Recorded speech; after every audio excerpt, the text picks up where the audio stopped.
Good evening, ladies and gentlemen. My name is Ongama Mtimka, and I'm your program director for this evening. We'd like to greet those of you that are also joining online. It is so wonderful to be back on university campuses. You know, I've been driving in and out of the campuses, and just to see how abuzz our campuses are with humans, with students and academics has been therapeutic in a strange way. It's been so wonderful to be able to, look at students again. Universities have just got life again. So it's exciting that we can have in-person events. You are all welcome here. I don't think we have an official welcome, so I'll welcome you as the program director.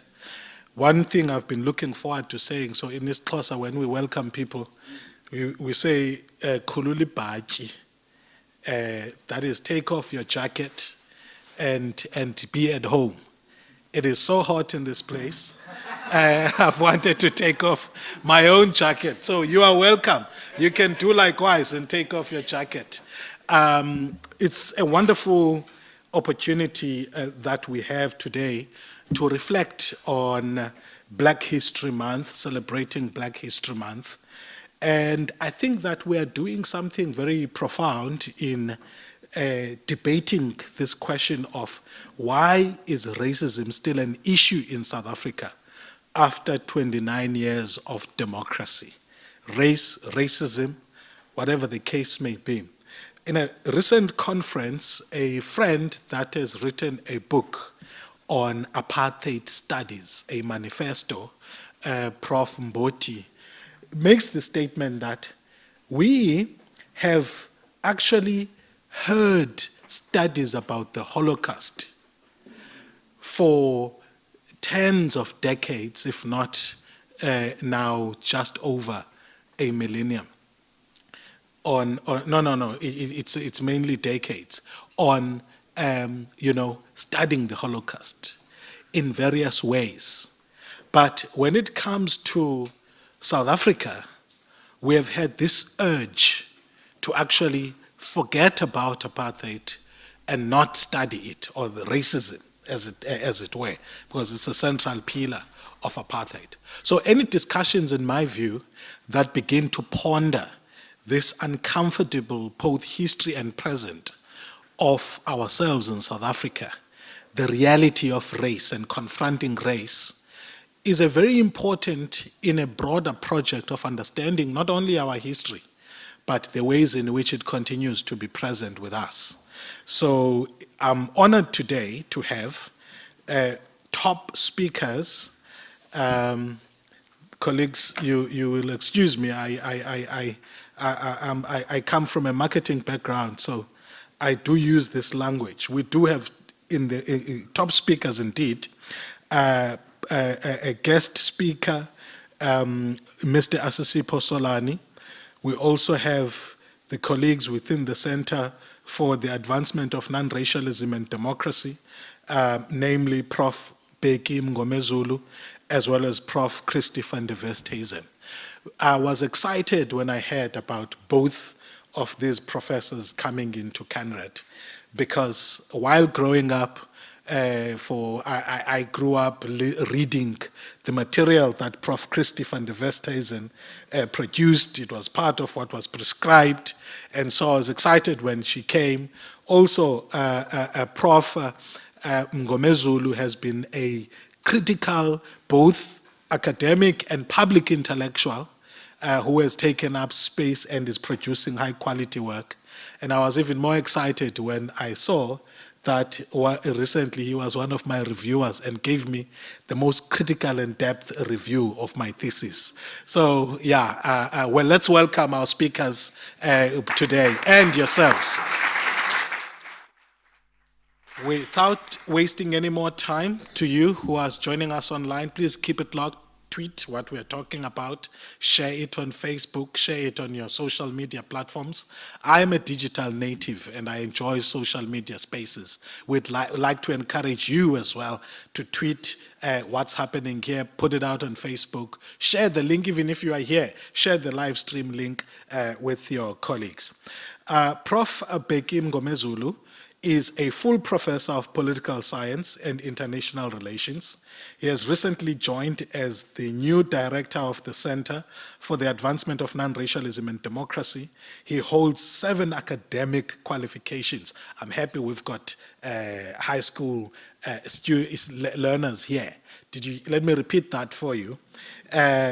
He holds 1, 2, 3, 4, 5, 6, 7 academic qualifications, from 3 South African universities and 2 from Rice University in Texas, USA.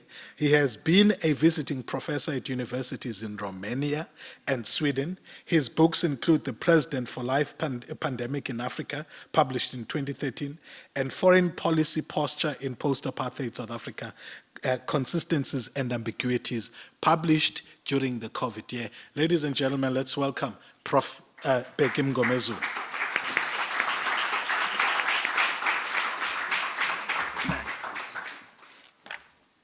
Thank you very much, Dr. Mtimka.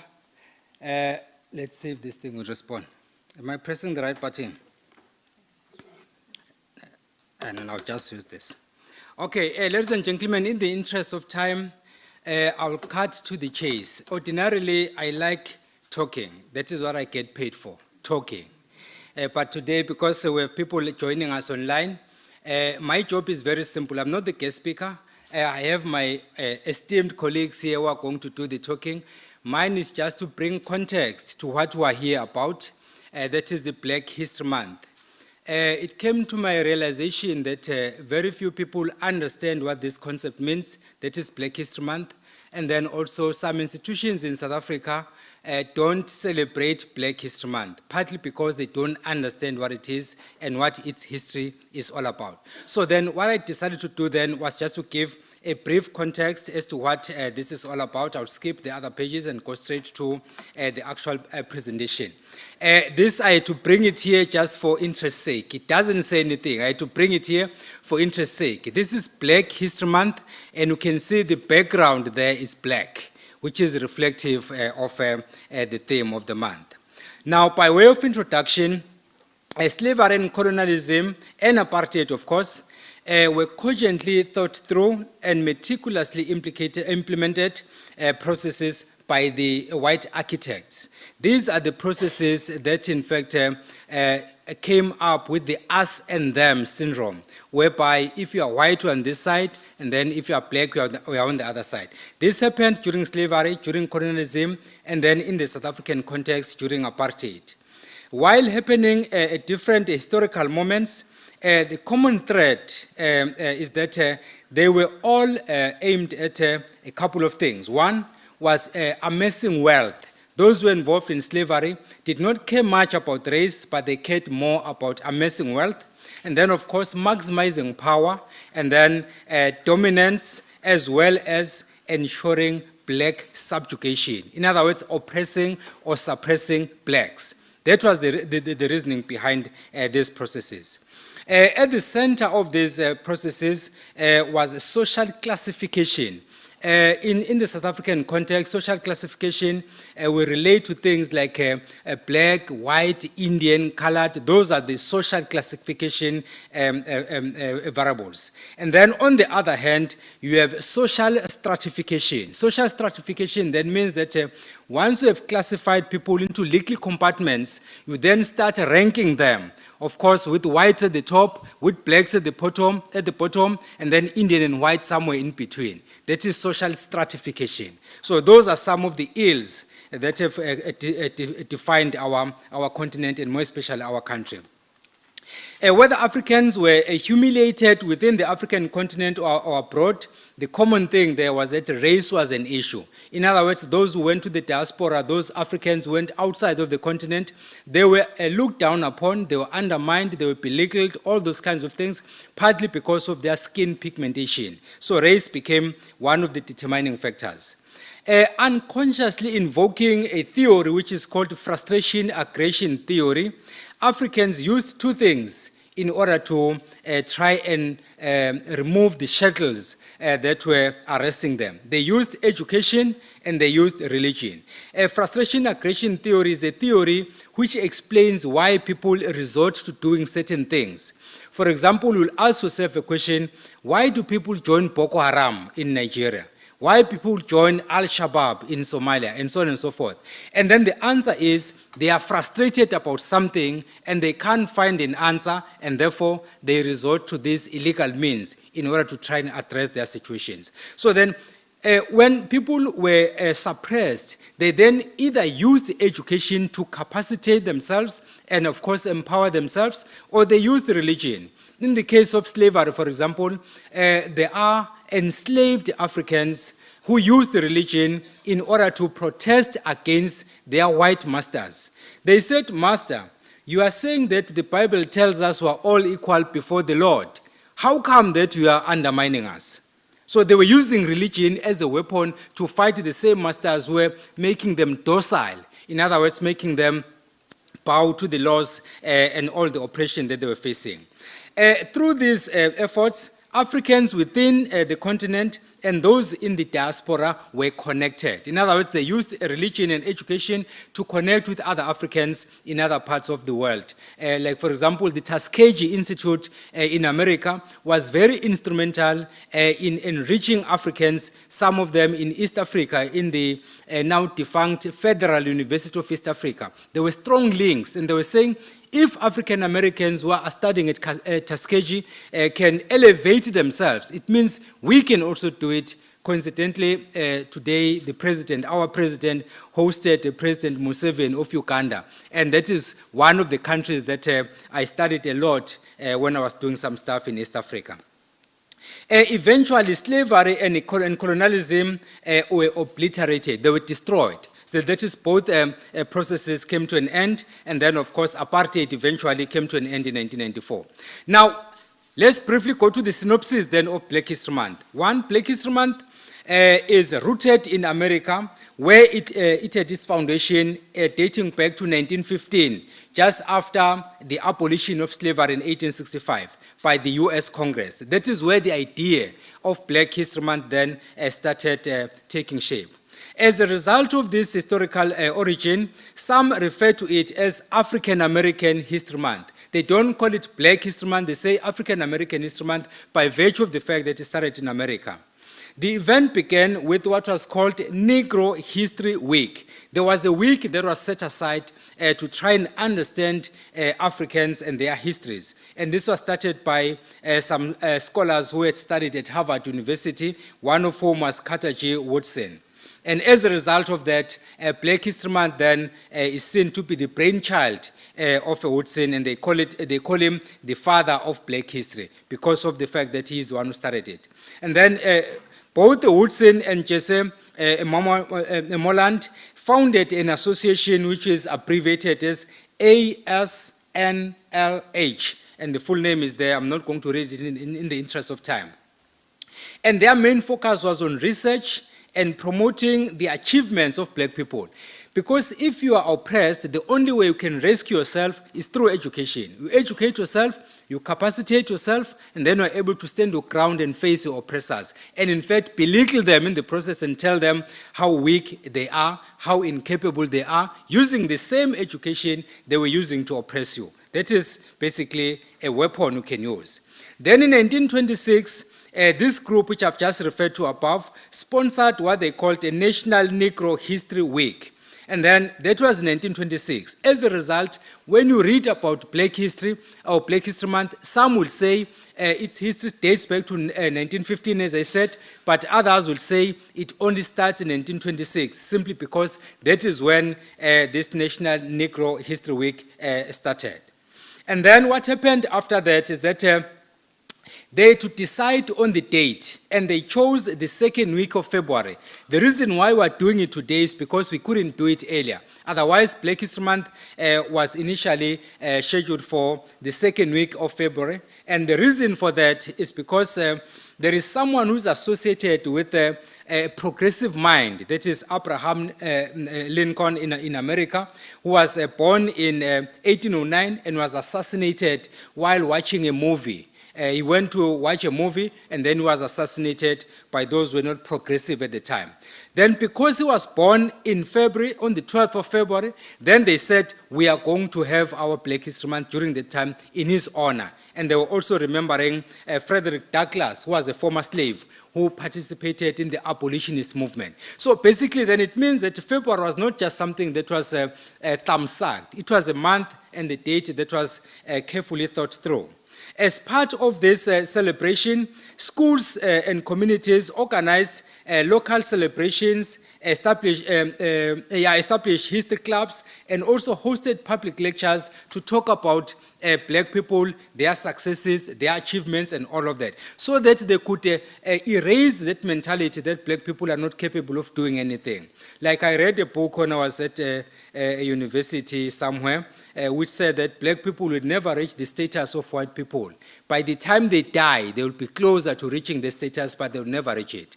That's one of the reasons I said, no, I'm going to try my level best to challenge that through the right channels. And then the celebration started in the US and Canada, but then later on they spread to other countries like the UK and Ireland.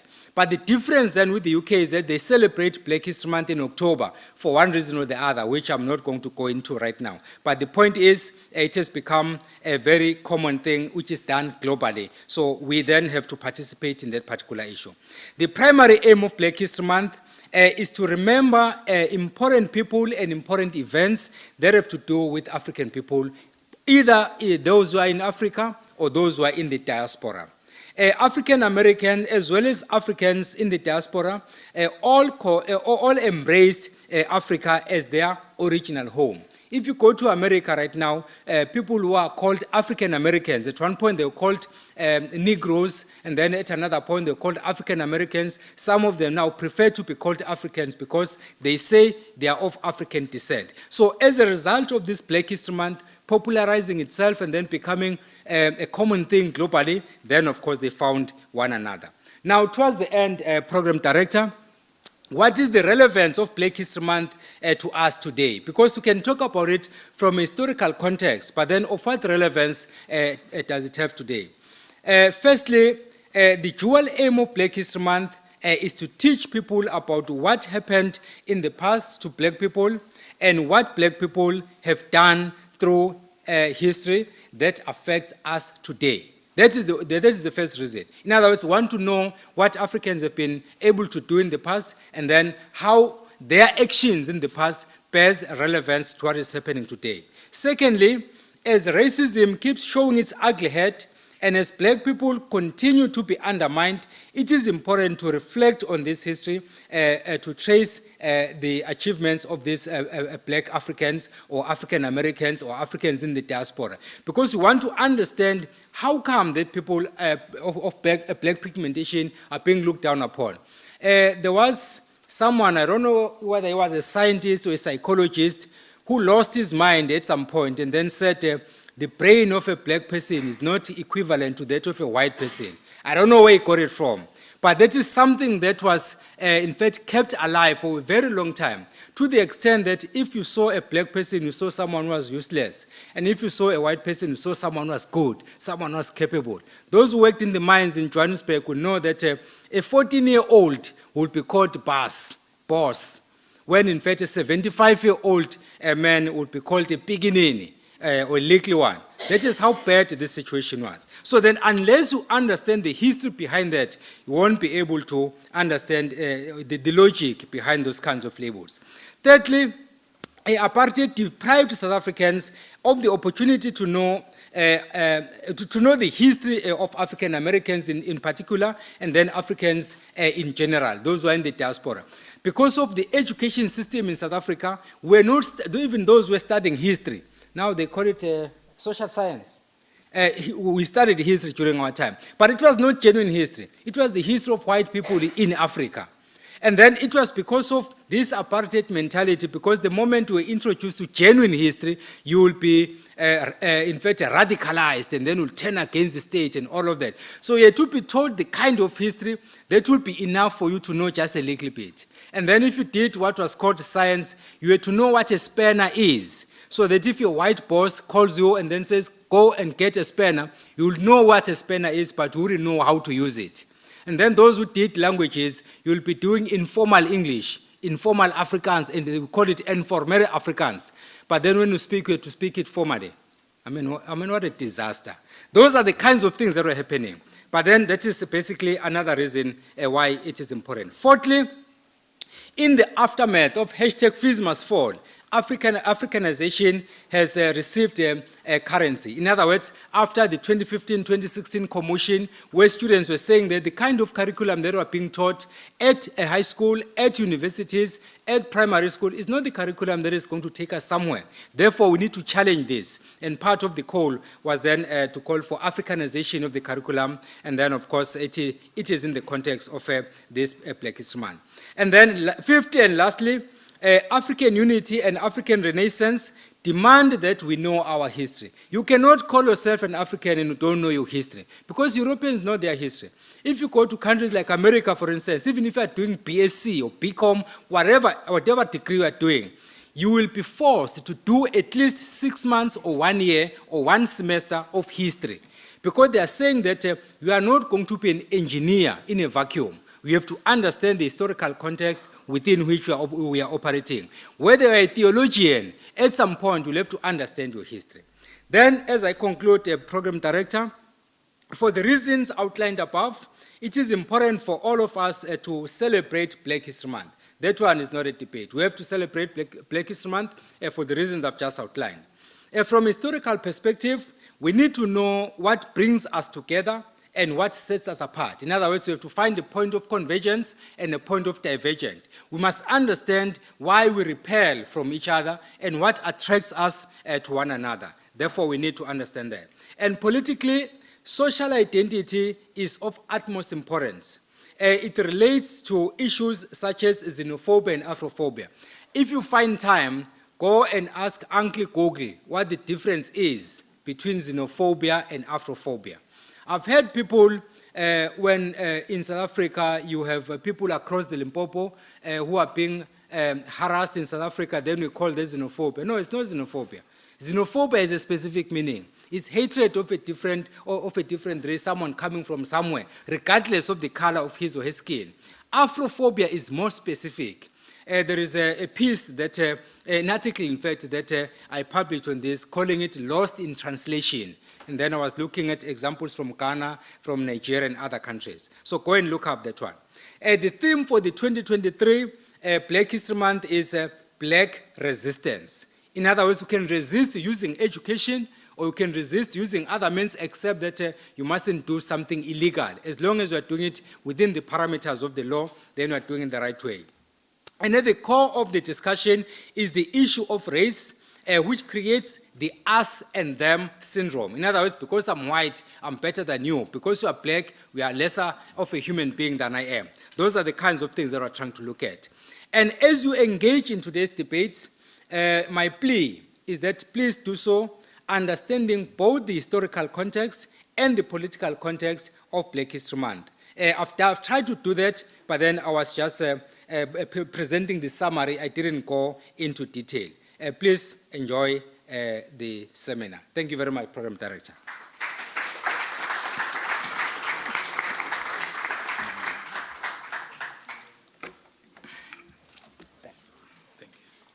Thank you, Prof. Thank you so much. That was a riveting presentation. What Prof has done is to outline the broad historic and political parameters within which we grapple with this question. Both the idea of Black History Month celebrations, but also the core issue, which is race. I like what We welcome the people from the First Nations as they come in. I think they deserve a round of applause. If I knew how to kahlela, I was going to be kahlelaring, but I don't know what the specific salutations are. But to say you are welcome, sirs and ma'am. So you catch us just as we have received a political and historical outlook on Black History Month.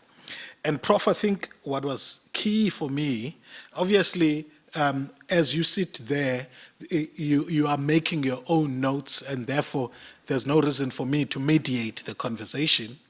But what stood out for me is the core or the underlying principle for all racism.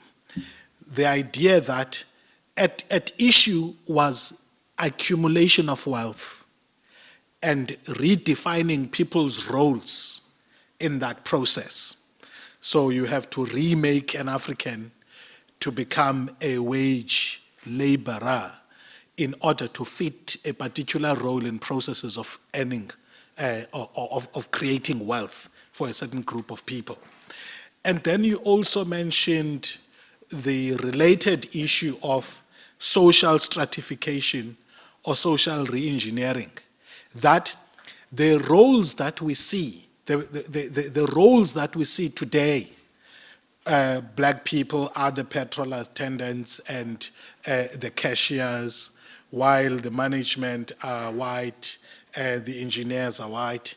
You're explaining for the younger among ourselves, and those who are told a different history, that this is not a matter of coincidence or haphazard rational choice theoretic outcome, where some people thought it would be nicer to become a petrol attendant compared to being a manager. But it was engineered such that particular groups of people would have these kinds of jobs compared to their white counterparts. And then you are saying everywhere Black people have been oppressed, whether in Africa or in the diaspora, skin color has been the common cause of their position in society, the common determinant of their position in society. And I think that, for me, this helps unify struggles across the world, because people tend, for example, to say, it's American, why are you imposing it on Black people elsewhere? You know, but you are emphasizing the similarity of the experiences of Black people, whether in the diaspora or in the continent. And then lastly, very interesting statement about the perpetual lagging behind of Black people in relation to their white counterparts. In many ways, very true, in many ways changing, but very interesting. Without wasting more time, we're going to go to Usingaye. And the key question that our speaker is tackling is, why is racism still an issue in South Africa after 29 years of democracy? And after that, we will have Prof. Christy van der Westhuizen responding. Our guest speaker is Mr. Asisipo Solani, who comes from Fort Beaufort in the Eastern Cape, but grew up in the Western Cape. He teaches African politics and the political economy of Africa and the political evolution of the African state, and the at the University of South Africa. He holds a BA degree, honors in political science, and a master's degree in political science, and is currently completing his PhD at Rhodes University. His research interests are African political thought, African politics, revolutionary theory, and post-independence liberation movements in Southern Africa. Let us welcome Mr. Asisipo Solani.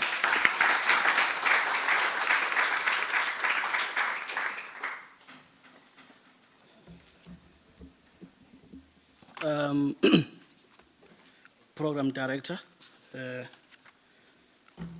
would call you chairperson of the session. Uh, greetings to you, to the Professor Peggy Mngomezulu, Professor van Westhuizen. If I knew that I was invited, if I saw the poster earlier, I would have tried to run away. When I saw the poster, I see two professors, I'm like, hey, I'm in trouble here. But Shakespeare once said, a coward dies 1,000 times before their actual death. So I actually refuse to be a coward. I don't think I'm a keynote speaker, program director. I think I'm just contributing to the conversation. I think the broader debate will come from everyone in the venue, but I'm just starting a conversation around this question of race. Why are we still having a discussion about race? 29 years of democracy, and we are still having, I don't even call it a race, I call it a perpetual racialization process, because I do believe that it's an ongoing process. So just not to say it's a race, but it's a perpetual racialization process. So I think for us to be able to have a sense and understand why it is still the case today, we ought to understand its historical account. Why was it deployed from the first place? Because it was deployed for a particular reason. So we're trying to start that conversation and say, yes, we've been trying to come across different arguments and theories in trying to explain, but let's try to go back and say, why was it formed? And in the process, I'm trying to bring in a very controversial concept that was making rounds in the Congress movement, in the media, of the white monopoly capital. I remember we were preparing for national conference. Everyone was speaking about the white monopoly capital. And I'm trying to bring it as just a case study to provoke thought and get people to really have, whether there is something like that or not. I think for me, before even I get to start, one of the issues that I want to start with is to look at the brief arguments around what is the white monopoly capital, where it comes from, where it originates. That I want to set it on record that it should be noted that from the onset that the concept of white monopoly capital indeed is traceable in the literature of the liberation movement. And if you look at this concept, you can find it in the document of the SACP of 1962, Ready to Govern, where it clearly characterized the enemy of the people at the time, that it was a white monopoly capital, and there's a context to that as well. And of course, not only that particular document, if you look at the Path to Power, it does make mention of this particular concept. I mean, whether it's scientifically, it's a debate we ought to have. But if we're trying to trace back that the concept has its traces from the lexicon of the liberation struggle. And moreover, quite a number of the intellectuals and the leaders in the liberation movement, they've made use of this concept. The late J.S. Joe Slovo, President Mandela, they've been mentioning this, throwing this concept around. But the evidence that we're trying to bring abroad debunks the myth that Bell Pontica created this concept. But it proved that the historical existence of the concept. And I mean, Professor Roger Southall as well argues that the white monopoly capital was most cohesive and concentrated during the late apartheid phases around 1981, where over 70% of the total assets were held in terms of about 138 top companies.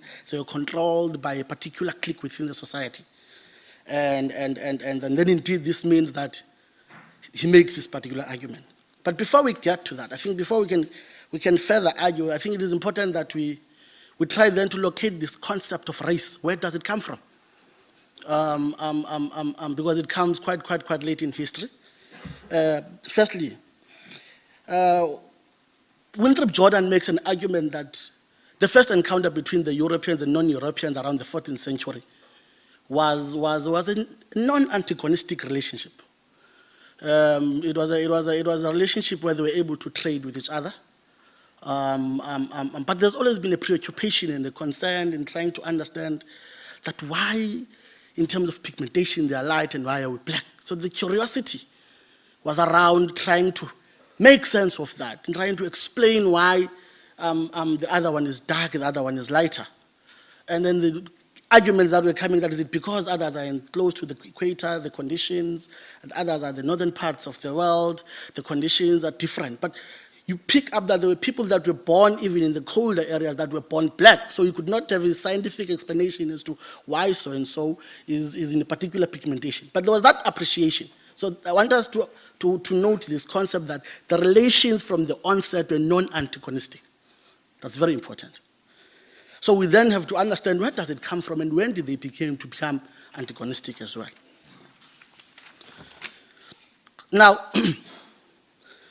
Now, Eric Williams makes an argument that the Englishmen found the native of Africa different from themselves. That's when Eric Williams makes that argument. And on the other hand, again, he argues that slavery was not born out of racism. Rather, it was a consequence of capitalism. Now, these statements mean that slavery predates racism because initially slave trading was about accumulating of capital and to make surplus, what is called surplus value. For people that have background of Marx, is what is called surplus value, which is making its profits. There's no professors and academics, they can big words to confuse you when it's simple. Surplus value is just simply, it's a sophisticated way of saying it's profit, prof. Now, the central objective of capitalist system has always been about attaining labor. Not just any labor, but cheap labor. To make what is termed the surplus value, the exploitation was facilitated by a capitalist system through race and gender. Now, it is believed that the racial oppression and gender oppression predates capitalism. However, they still used instruments to fulfill the objective of capitalism, which is profit maximization. So according to Eric Williams, slavery itself was an economic enterprise. It was to have cheap labor, accumulation of capital. Hence it is said that slavery was an economic institution of the first importance. And the aim of capitalism, according to Eric Williams, is to make profit at the lowest cost. So that is the introduction of this concept around the 17th century when there was a need for cheap labor in Europe. Now, race has been used as a tool to maintain capitalist production. Hence, Williams further argues that the reason for economic, it's not racial. It had not to do with color of labor, but the cheapness of labor. Now, Williams believed that Africans were targeted because they were able to generate more profit than others. It was evident that Negro was stronger than both Indian and the whites. Flowing from this argument, it is clear that race found expression in the realm of labor, whereby workers were assessed by their employers on the basis of their race. Suddenly, race was pitted against one another. So now it was deployed for capital accumulation. And if you go further, even if you look at the Irish and the Scottish, there's always been a question of racism. But if you look at the issue of pigmentation, they're all lighter. Even Chinese experience race, but the question of pigmentation is not an issue. But all that is about capital accumulation. Now, in addition to this evidence, Tom Ginoa said that slavery was an economic category, meaning that slavery was about mass production. We have established that according to Tom Ginoa, without slavery, we have no cotton. And without cotton, we have no modern industry. It is slavery that gave colonies their value.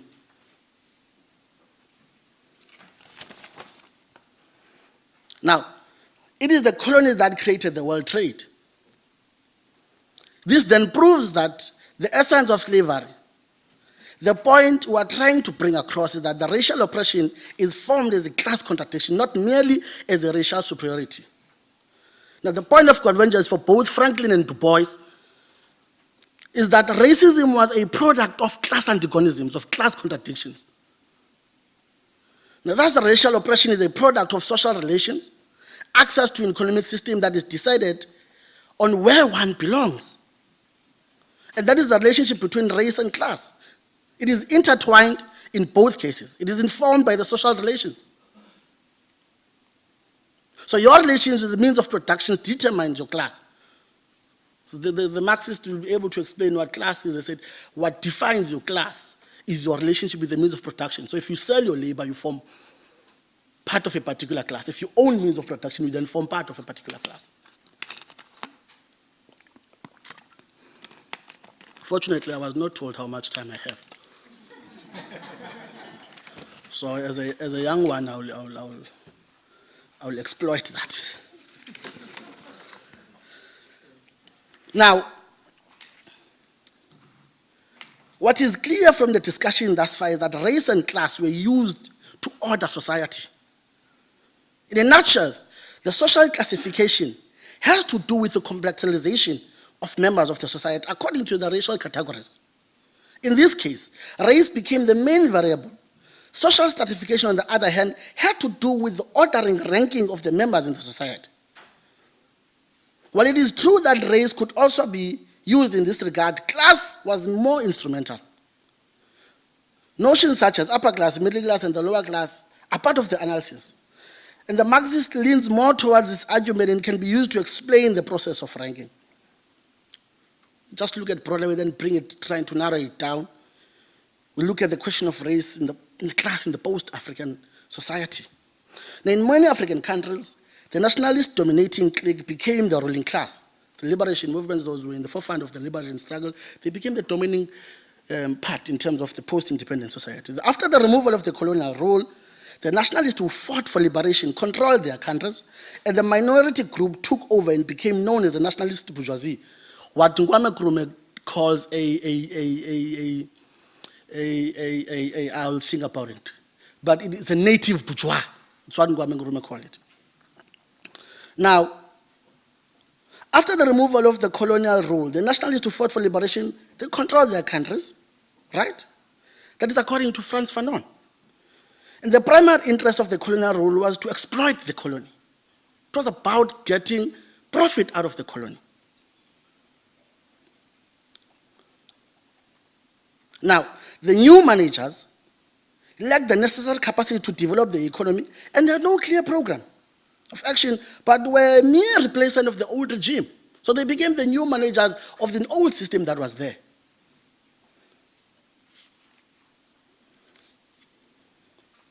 So now the African nationalist leaders ascended to leadership positions, and somebody became the epitome of their predecessors. Now they began to mimic their predecessors. They began want to live in the same way that their predecessors were living. But unlike the colonialist African leaders,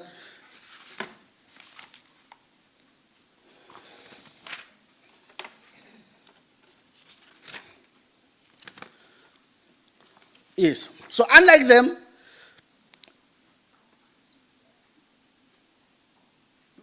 the slavery gave colonies their value. It is the colonies that created the world trade. I think this page, there was a sabotage here. I asked one of my enemies to print this document for me. And it was done deliberately that there's a one page that is printed twice. The intelligence briefed me, but I ignored it. 7 more minutes. Okay, I will try to wrap up. Now, what we are trying to bring across, I'm intimidated, I'm told that we've got 7 minutes left. Now, Fanon argues that there were no structural changes in the new state, but rather it was a replacement of the old managers by the new managers. Again, the Western bourgeoisie and democracy became instrumental and used to maintain the status quo. That's why everyone was speaking about democracy and democracy. Not to say there's anything wrong with democracy. Further, the link with colonial rulers by the current leaders shows that the interests are the same. It is to make profit at the expense of the poor. While race ceased to be the main issue across Africa, class remained intact. South Africa is not immune from this trend. However, unlike many other African states, in South Africa, the race still remained a key variable that was used in the social organization.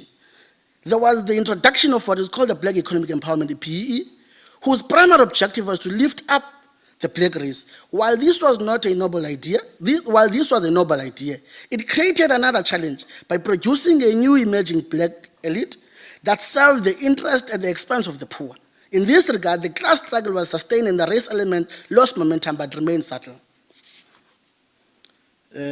Now, the question of white monopoly capital, the white monopoly is not a white cafe owner that is there in the corner that is selling coffee and biscuits on campus. But rather, it is a massive firm that controls the bulk of the economy. So this means that there is no general consensus that capital has no race.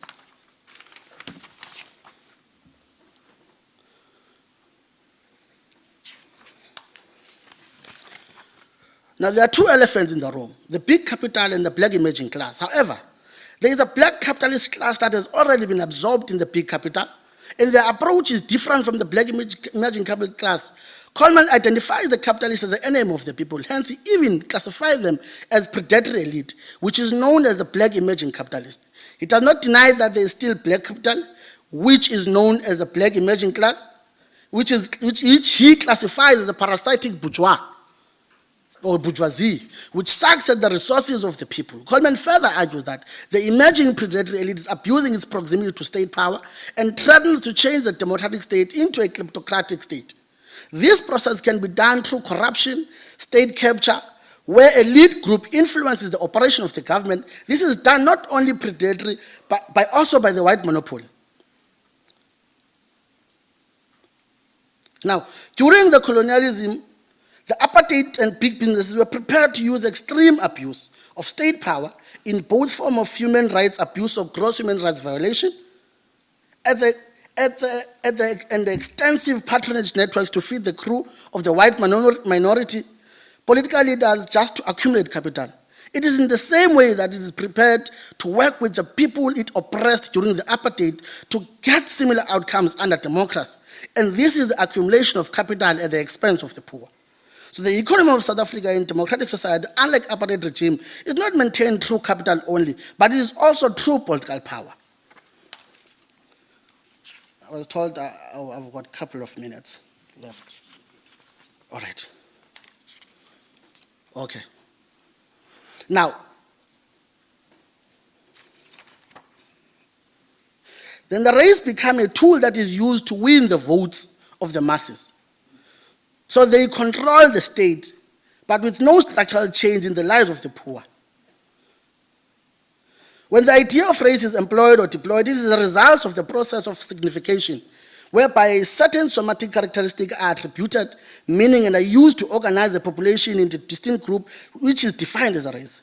So racialization then becomes a process to ensure that people are characterized or categorized in certain categories where they are grouped, they are racialized. However, capital can be racialized since it has no color. You can't racialize it, it has no color.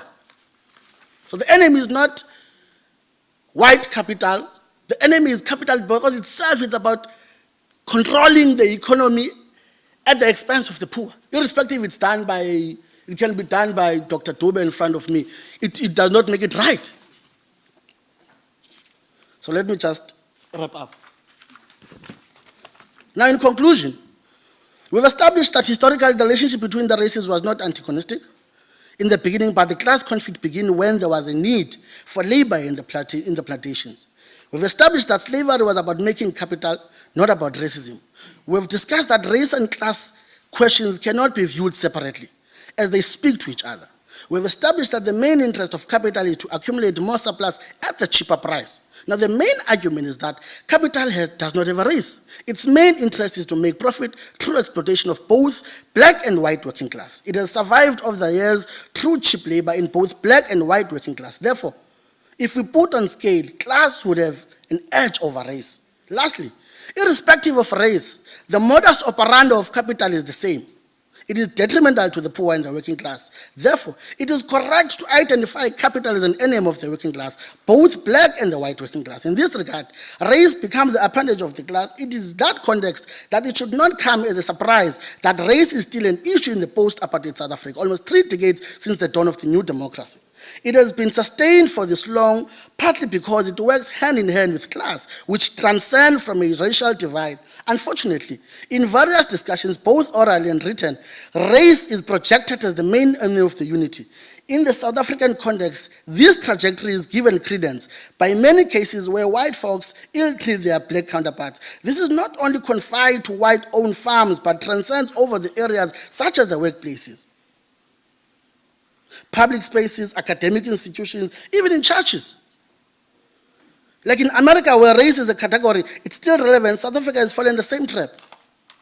So what we are trying to bring across, that the issue of race, it has no scientific explanation. There's no base that there's white supremacy. But it was deployed in a particular way to drive capital accumulation. So that is why we're saying it comes late in history. It is deployed. That the reason today we're still having that particular discussion is because, again, the monopoly capital still wants to control capital. That is why unless you address the class question, you'll be able to address the racial question. Because they speak to each other. Thanks. Round of applause.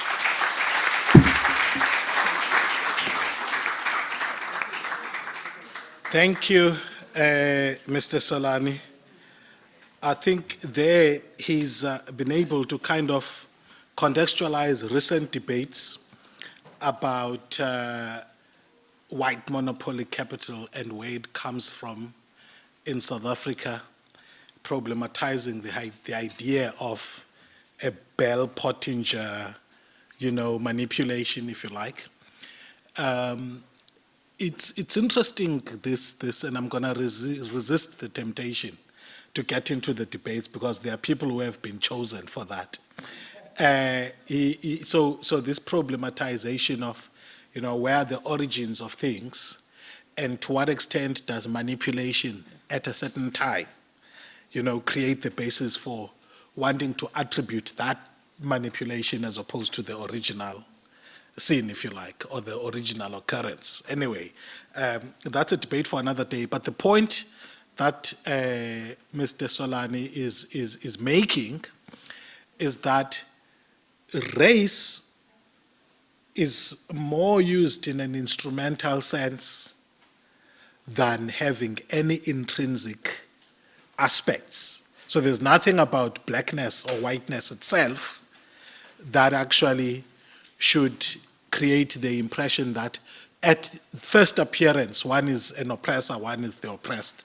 And in fact, he makes the point that at first contact, the relationship is a relationship of trade and mutual respect, which over time, though, becomes repurposed in order to advance a capitalism. Thank you so much for that, sir. It would be interesting when we get to the debates, because after Prof. Christy van der Westhuizen has presented, we're going to come to you. So I'd like for you to be sitting there making notes, noting your questions that you have, or in fact, the input that you want to make into these discussions. We have a designated respondent, Prof. Christy van der Westhuizen.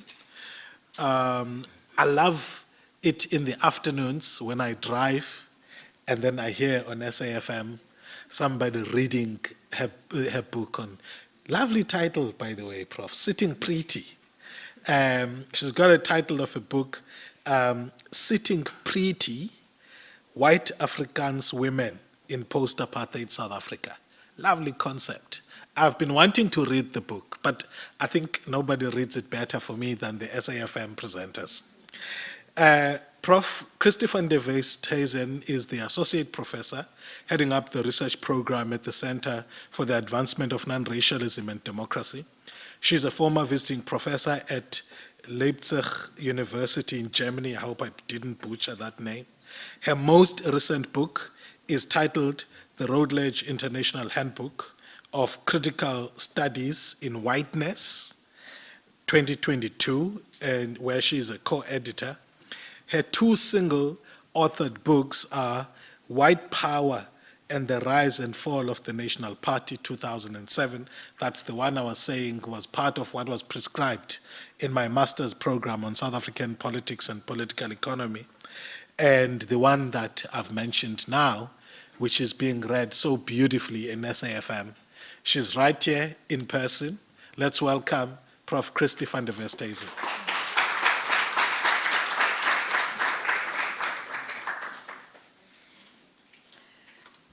Thank you so much.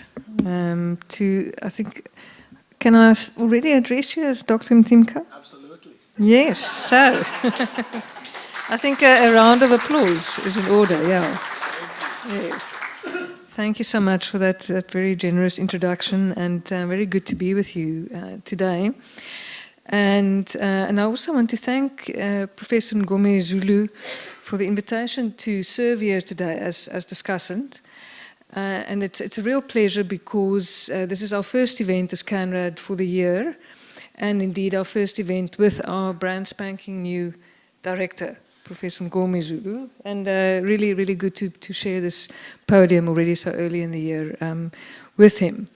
So, and I want to thank Mr. Solani. Let me, without much ado, plunge straight into this fascinating paper that we've just been listening to by Mr. Solani, and thank you so much for that paper. You are raising very important questions, and I also want to say some courageously put questions that I think that we really need to be grappling with, as people in this country, as South Africans.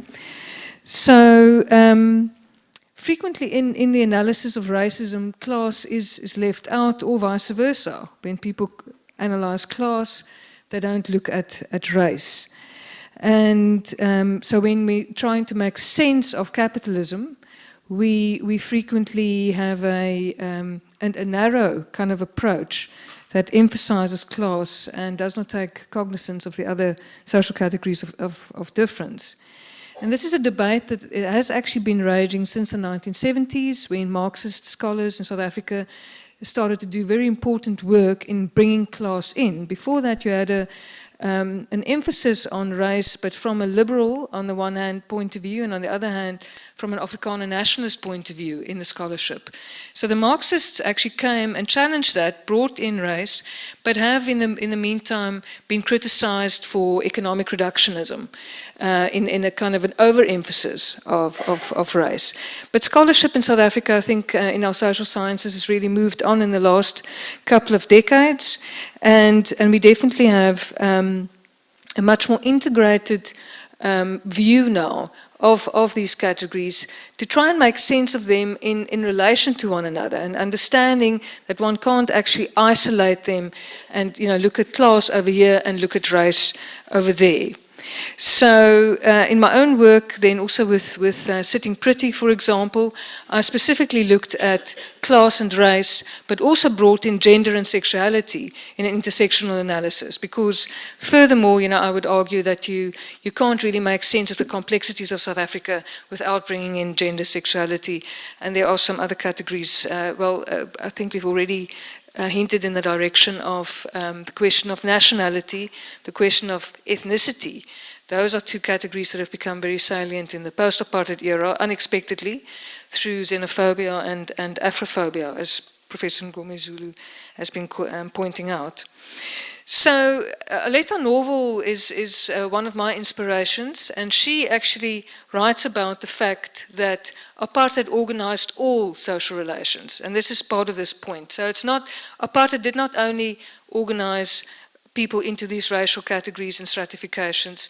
Apartheid did not only organize people into class stratifications, but in fact it was an all-encompassing project that managed to, because of its level of encompassment, if there is such an English word, it managed to hegemonize the social imaginary.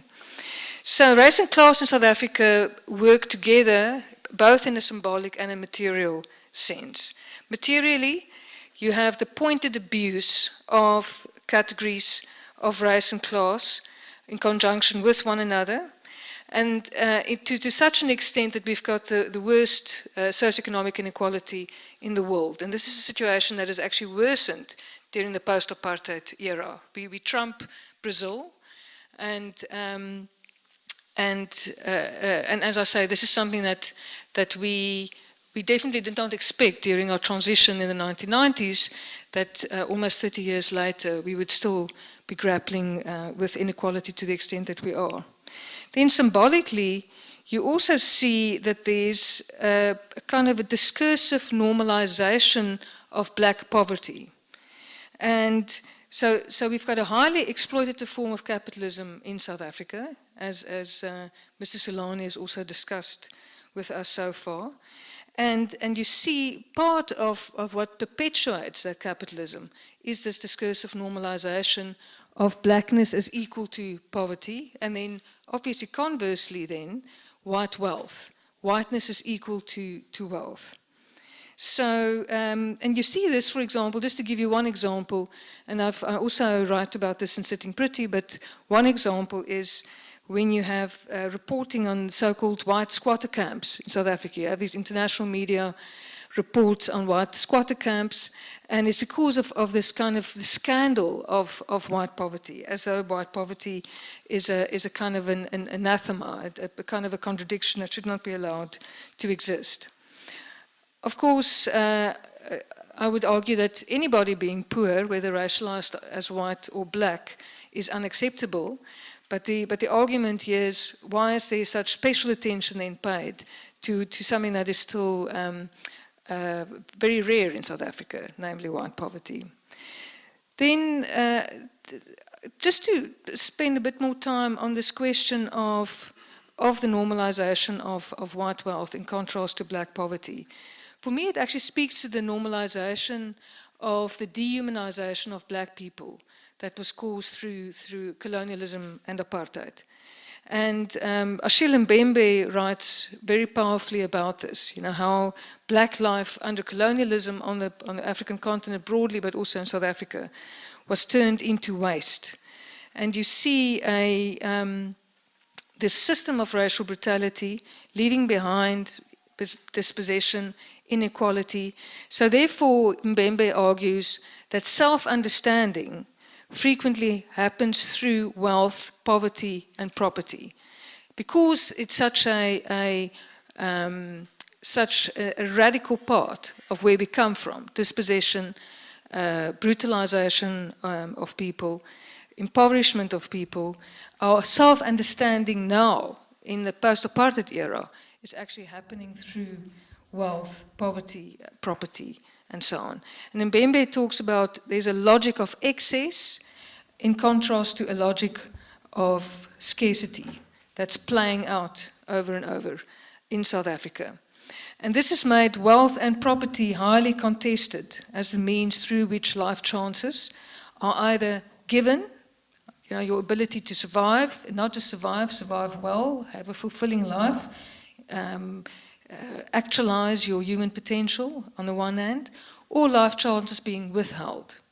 And that's why it's such a charged thing in South Africa, this whole notion of who has what and who gets what. So Mr. Solani's argument for me links into this as he's trying to make sense of our current ruling elite and looking at the question of the mobilization of race in the post-apartheid era and the accumulation of wealth. So the mobilization of race and the accumulation of wealth, and that's how that's happening through, well, in the case of our particular African nationalist ruling elite, currently in control of South Africa. So he argues that, as we have seen elsewhere on the continent, that the African nationalist elite took over from the colonizers with the same interest in the accumulation of wealth through capitalist profiteering as the colonizers had. He also, and others have done a similar kind of distinction. He distinguishes between two classes in this ruling African nationalist elite. The one is of an established class of African nationalist figures who have been incorporated into the old white capitalist class. And then on the other hand, you have an emerging group of African nationalist elite figures who are dependent on political power for accumulation. So you see, so the one grouping, I think I don't probably have to name names, the one grouping is incorporated into your white old capitalist elite, and your other grouping is dependent on political power for accumulation. So this latter grouping is the grouping then that also uses the term white monopoly capital.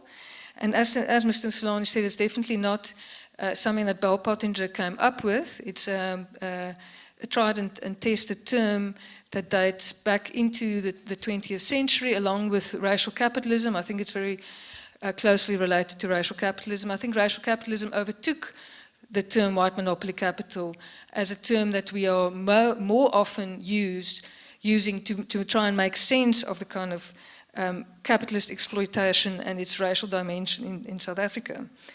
So, but just to remind us of the extent of this capitalist exploitation, for example, if you look at the wages of black mining workers between the 1910s and 1970, they actually went down. So black mine workers were actually earning less in 1970 than what they were earning in the 1910s. And that speaks to this super exploitation that we had in the particular form of South African exploitation. And remember now, these are people who are risking their lives because of deep shaft mining in South Africa. So I would say this is an example actually of what Mbembe calls necropolitics, in which some lives are dispensable, and particularly therefore people who are racialized as black, people who are poor, those lives are made dispensable. And this, of course, arguably culminated in the Marikana massacre, which would be a post-apartheid example of necropolitics. So the question is, however, how did white monopoly capital as a term come into circulation in post-apartheid South Africa? Because the fact of the matter is Bell Pottinger did go and find it somewhere. They dusted it off and put it into circulation, particularly using social media, using bots, using fake accounts to put it into circulation. And basically it was for the advancement of the state capture project alongside with radical economic transformation. So if we want to just confirm the emptiness of the contemporary use of this idea of white monopoly capital, one should also think about how, in contrast to the RET rhetoric, poor people have not benefited and are in fact poorer and worse off since the late 2000s compared to now. So as Mr. Solani notes, the WMC slogan then became an instrument that is used precisely because of South Africa's history of racial oppression and racial segregation, and it would be easy to mobilize and agitate the black South African people with using this term. As I understand from his argument, how am I doing? 3 minutes, okay. As I'm understanding, and I'm almost there, from his argument, he is saying that those who are using such terms as WMC are also those who naturalize political support from black people to the black elites. Basically saying that there's an idea that necessarily, we are the black ruling elite, and therefore necessarily as a black person you should be supporting us. Race then, to quote what Mr. Solani says, becomes a tool that is used to win the votes of the masses so that they control the state, but with no structural change in the lives of these masses. Part of the argument draws on the well-known work of Frans Fanon, of course, of the weakness of the African nationalist bourgeoisie taking over after independence elsewhere also on the African continent, being unable to effect the necessary structural change to address poverty and socioeconomic inequality. And then, and in South Africa's case, of course, this was so being unable to overturn the legacies of apartheid and the impoverishment that apartheid brought onto black people. So interestingly, Mr. Solani actually argues that the African elite, if I'm understanding him correctly, does indeed have the political power to effect the structural change that could improve black people's lives and end the legacy of colonialism and apartheid. But he concludes that whether ensconced with white capital or still emerging, the African nationalist elite shares the capitalist aims of accumulating wealth through extraction from the poor and the working classes. Hence, it amounts to a continuation of the colonial status quo. Right at the end, Mr. Solani briefly references the question of white racism without elaborating, and I would just want to, at this point, offer an analysis to also understand the persistence of white racism that we've seen through these particularly public incidents of racist spectacle that the white right specialize in. So to try and understand, why do we see this endurance also in white racism? And again, the argument that race works hand in hand with class can also be used to try and understand the persistence of white racism. So when we look globally, neoliberal capitalism has exacerbated socioeconomic inequality. It's also intensified the internal stratification of whiteness.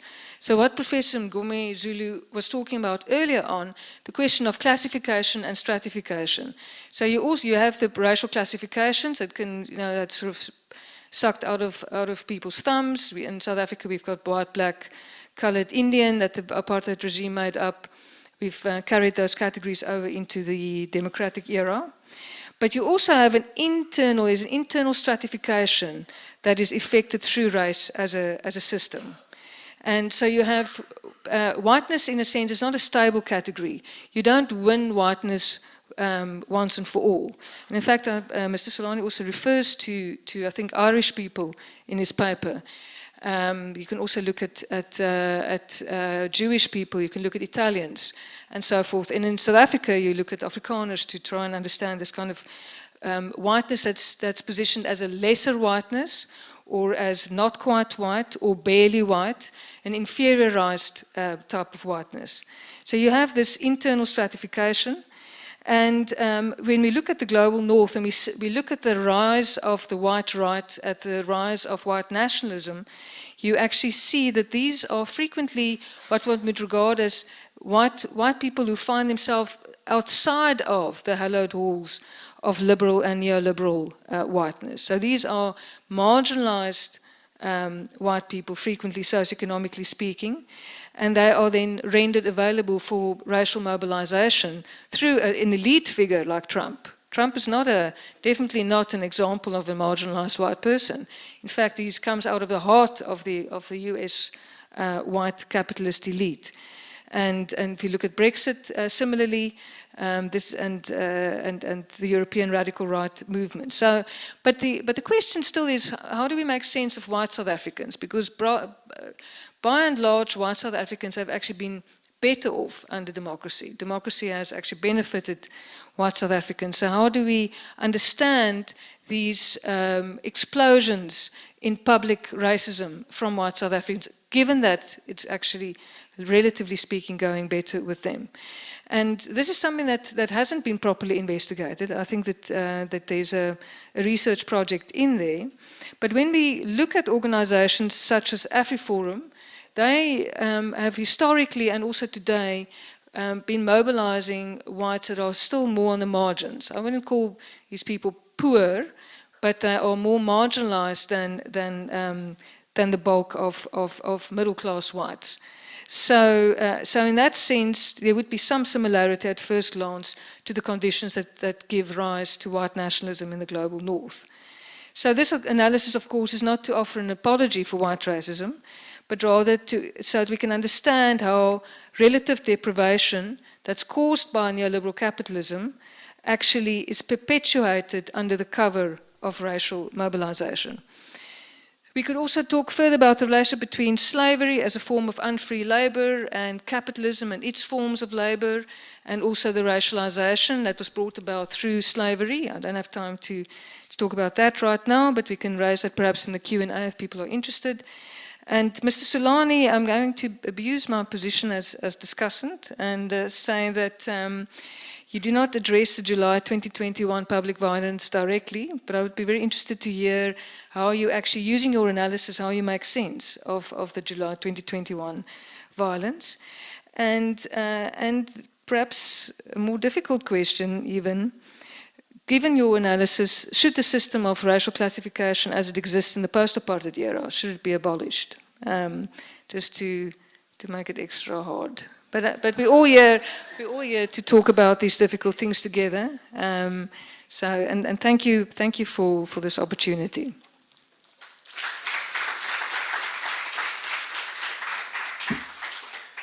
Thank you, Prof. So your last comments were what I was going to make, sort of close to what I was going to make in taking the discussion to the audience. As a journalism major, one of the things we were trained in is the question, so what? And after that high-level academic presentations and thinking and deep philosophy, the question that would really arise is, wow, that's an interesting, mental gymnastics, but so what? What do we do practically about some of the things that we grapple with? Do we, because race is an instrument of the oppressed, the bourgeois classes, jettison it as a mechanism to redress, for example, among some of the things. Anyway, I'm not trying to ask questions on your behalf, but what we've heard here today is a broad presentation of why are we even here thinking about this question, pondering this question. Black History Month, and Prof mentioned the point that black people's experiences are common, regardless of where they are, in Africa and in the diaspora. But the dimensions may differ, or the extent to which they are experiencing things may differ, but they are common throughout. And how Black History Month served as initially weak, served as a reflective moment, a moment to reflect on black people's advance in society, while also acknowledging the exact ways in which they were remaining excluded. And then Prof, hey, that's prophetic, Mr. Solani, says, actually, if you think about it, race is used in an instrumental way, but the real issue is class. And then he points the emergence of an African nationalist group that is advancing in the commanding heights, as it were, of the South African economy, to show how that class is in cahoots with their white bourgeois counterparts in order to continue to oppress people, and then Prof. Christie summarizes and in fact brings in what has been, she emphasizes how nuanced the debate about whether it's class or race that matters has been since the 70s, and how there's been varieties of engaging or of attributing the real cause of our problems, whether it's race or class, and in fact shows the ways in which these are interacting. We used a very interesting word, Prof, mobilize, yes. How the mobilization of race is happening in the accumulation of wealth. That was quite interesting.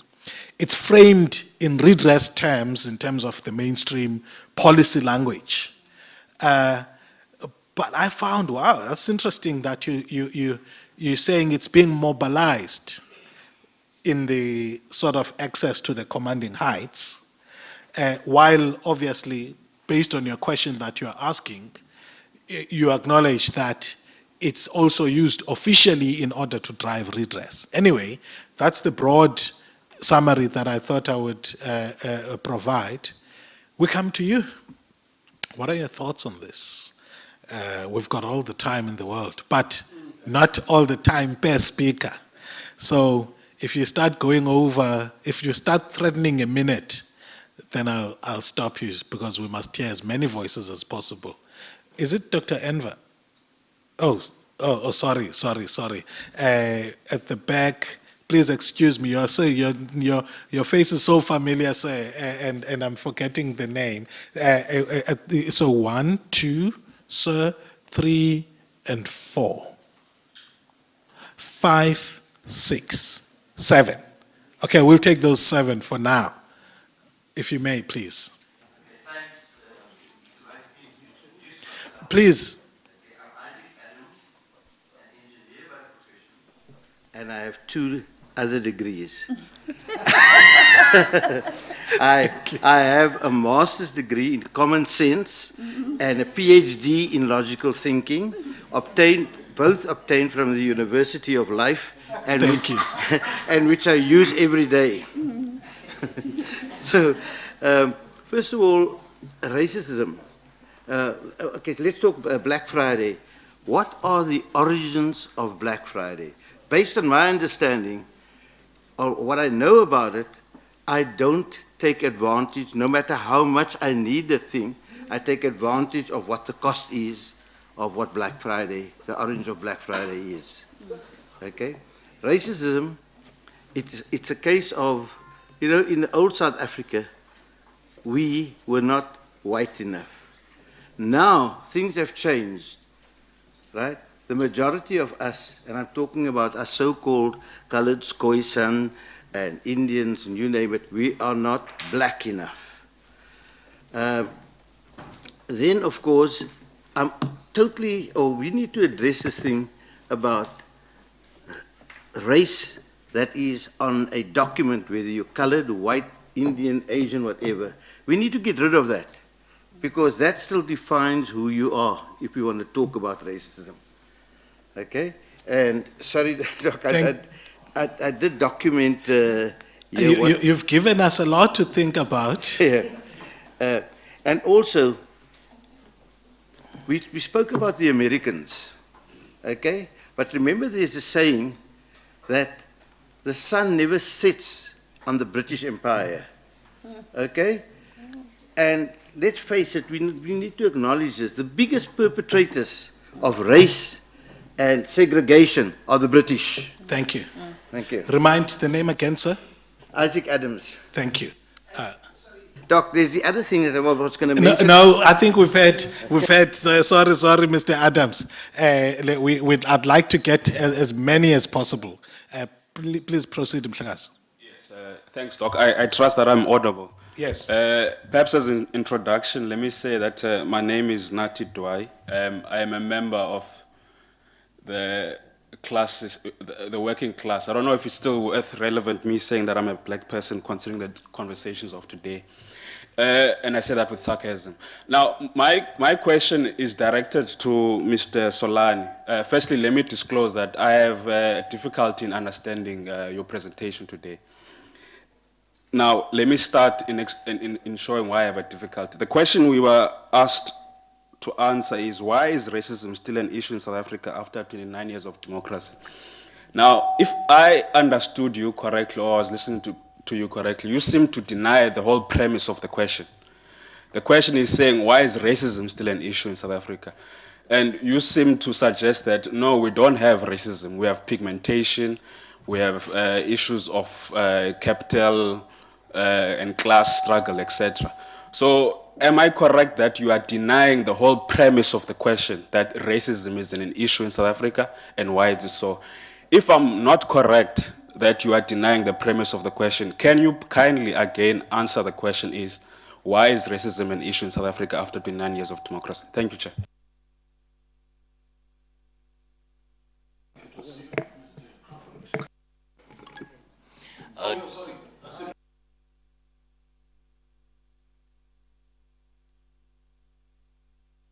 Doc, thank you very much. For those who don't know, I was changing his Kimbis many years ago. Doc, thank you very much for this opportunity. I just have a few questions here, only 2, but I have a few comments if I'm allowed to do that. I was looking at the question why racism is still an issue. I really want to know the person who put that question there, according to him, what is racism? Because when we say racism, according to my understanding, we are talking about marginalization. So I was asking, why do we still have marginalization in South Africa? Do we still have prejudice? Do we still have people that think they are more superior than others, if that is the question about racism? And then you talked about, Doc, you talk about black the whole time. According to the Employment Equity Act, black is described as African, colored, and Indian. So when you refer to black, are you referring to only dark-skinned people? Because Chinese are also deemed as black, according to the Constitutional Court in this country. I mean, when we look at the term black, when was it first introduced into South Africa? You have to understand, Doc, that I never even applied to be called a colored. I was told I'm a colored. White people came with the idea, because of supremacy, they introduced themselves as white. Why white? Then they point finger and say, you are colored based on the hair, the nose, and the facial recognition, according to their sight. Then they came and said, you are black. Now, when we look at the definition of black and the definition of white, if you look in the Afrikaans dictionary, go and do that. I will say it in Afrikaans because I read it in Afrikaans. The word white in Afrikaans is called blank. And the word blank in the dictionary, the HAT, Hoogs Afrikaans Taal Woordeboek, the word white, blank, it means pure, holy, and unblemished.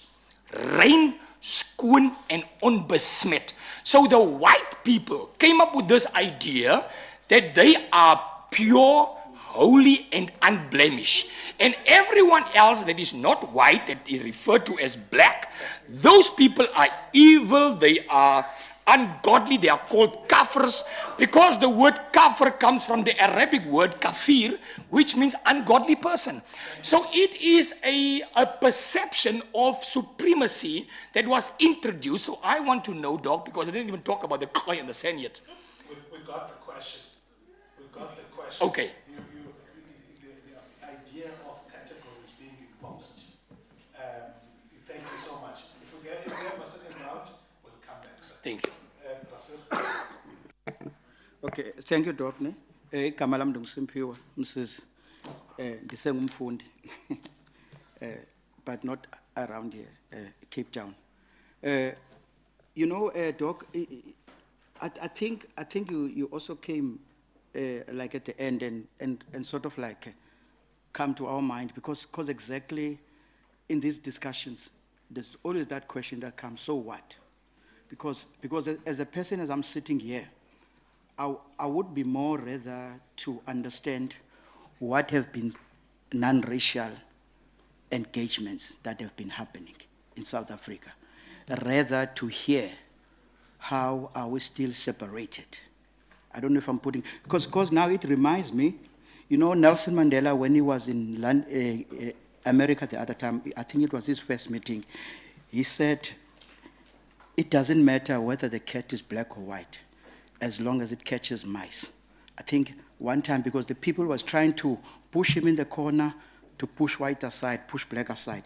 And then again, I remember the same question again, when the other person was asking what kind of model that he was going to use in terms of addressing the situation in South Africa. He was going to use Marxism, Leninism, and everything. And Mandela was also clear to the person, says, no, we're not interested in that. We're just going to be addressing things as simple as they are in South Africa. So it's all right. I'm hearing the speaker, what he said, because I think that is the truth, because that's what also many of the artists are saying today. That is the yesterday liberators are our oppressors today. That's true. That's what the ANC has done. The ANC made also blacks to be oppressors. So this all becomes complex. How to Please don't intimidate my speakers. Please wrap up because we are running out of time. let, No, I will not allow that.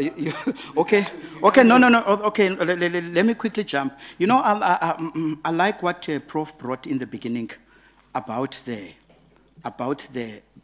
Black History Month or the Black History Week, how it originated. But I wanted to introduce to him that in South Africa, we had what is called Black Consciousness Week and how it started. It would be better that also he can further what you call investigate that. Thank you very much. Thank you. Learner at the back. I'm Leeuwen Walsher from Utenig High School, and Leeuwen Walsher. And from my perspective, this subject is based on race versus class. So what if a person in particular reduce racial oppression and just focus on an optimal educational performance and beat the system in numerous racial and class discussions? Because if a person's achievement is based on race, they will lack themselves from academic success. And my question is, how about creating a non-racial educational policy to protect and sustain all races and not classify them with a class? Thank you. Yes. So, just repeat the question, please. How are we creating a non-racial educational policy? So that If you can mute again, sir. Thanks.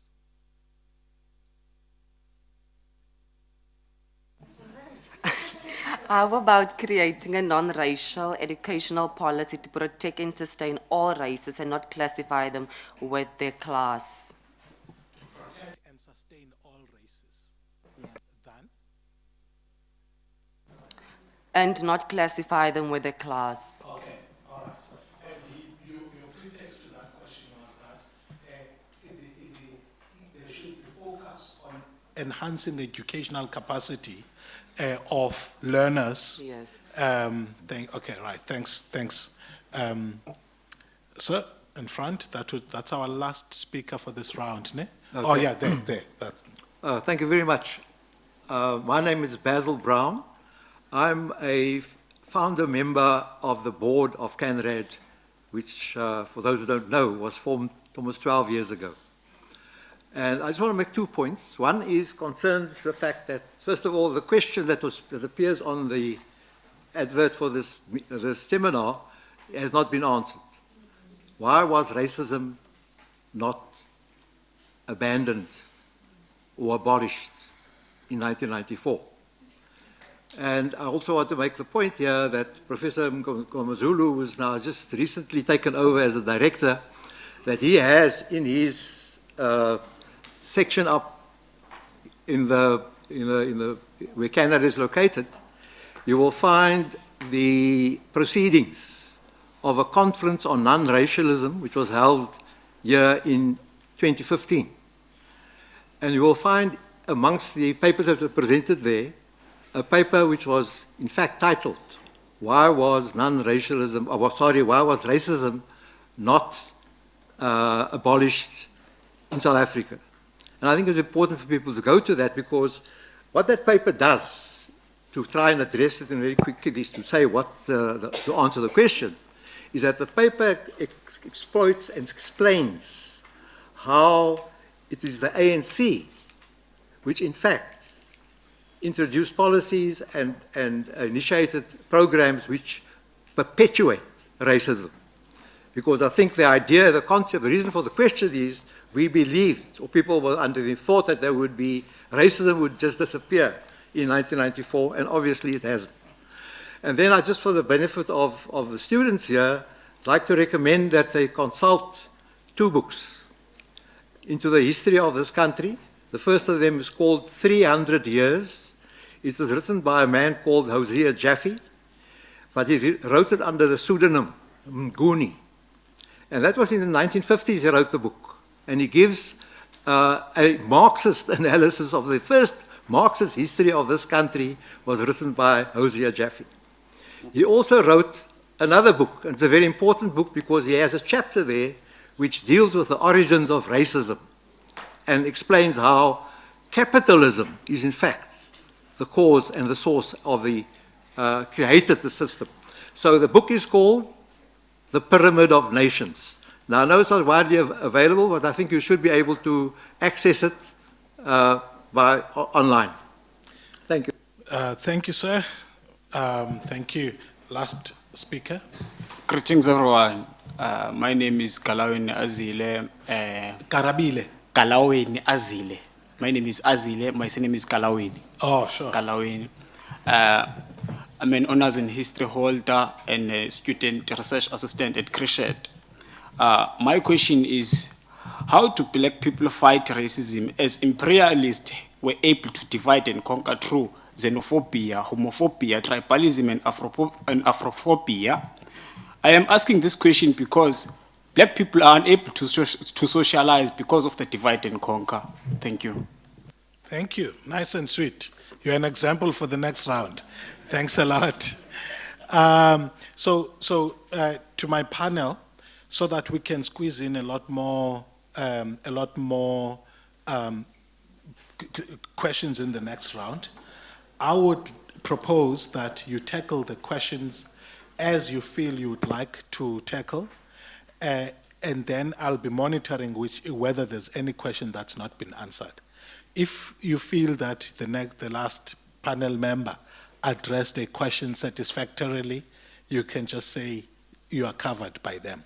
So let me start first with Prof. Ngomezulu and then come in the order that you spoke. Thank you. Thank you very much, Program Director, and thanks for the questions, colleagues. I really appreciate that.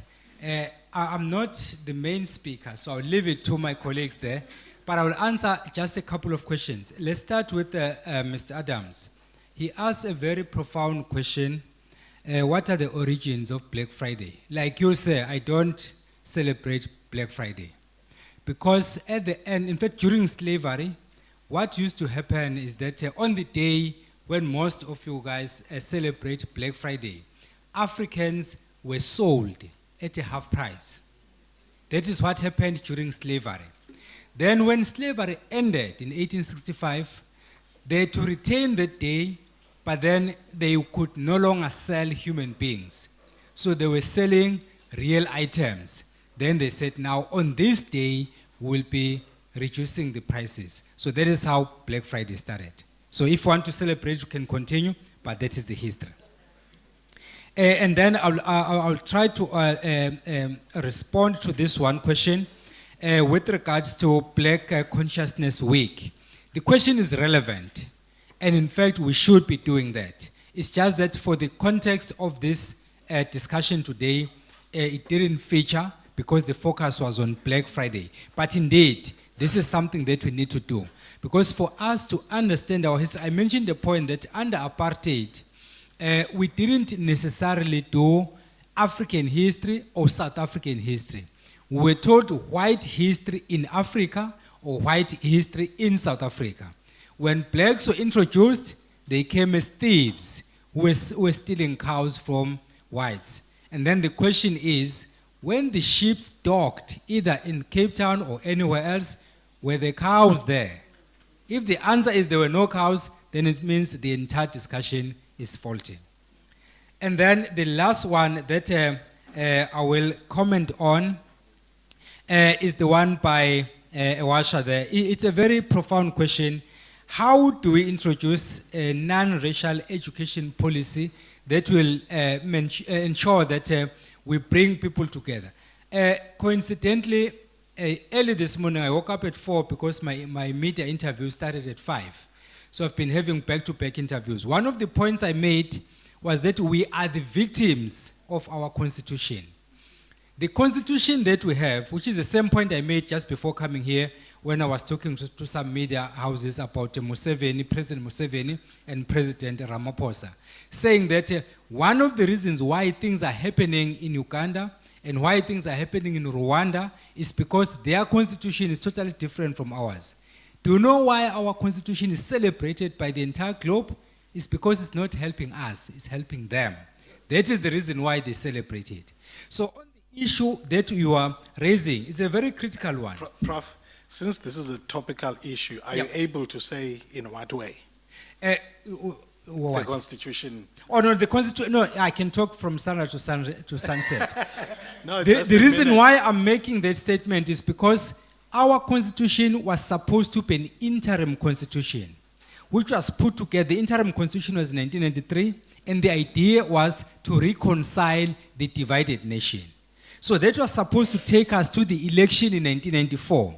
Then from 1995-96 onwards, we were supposed to sit down and review our constitution, but we didn't do that. Even when the ANC had a 2/3 majority, it didn't do that. Only now that people are thinking of looking at this land expropriation without compensation. And it's not going to work because we need 2/3 majority. Where are we going to get it? So basically our constitution is our victim. I agree, that question is a very profound one. Thank you, Program Director.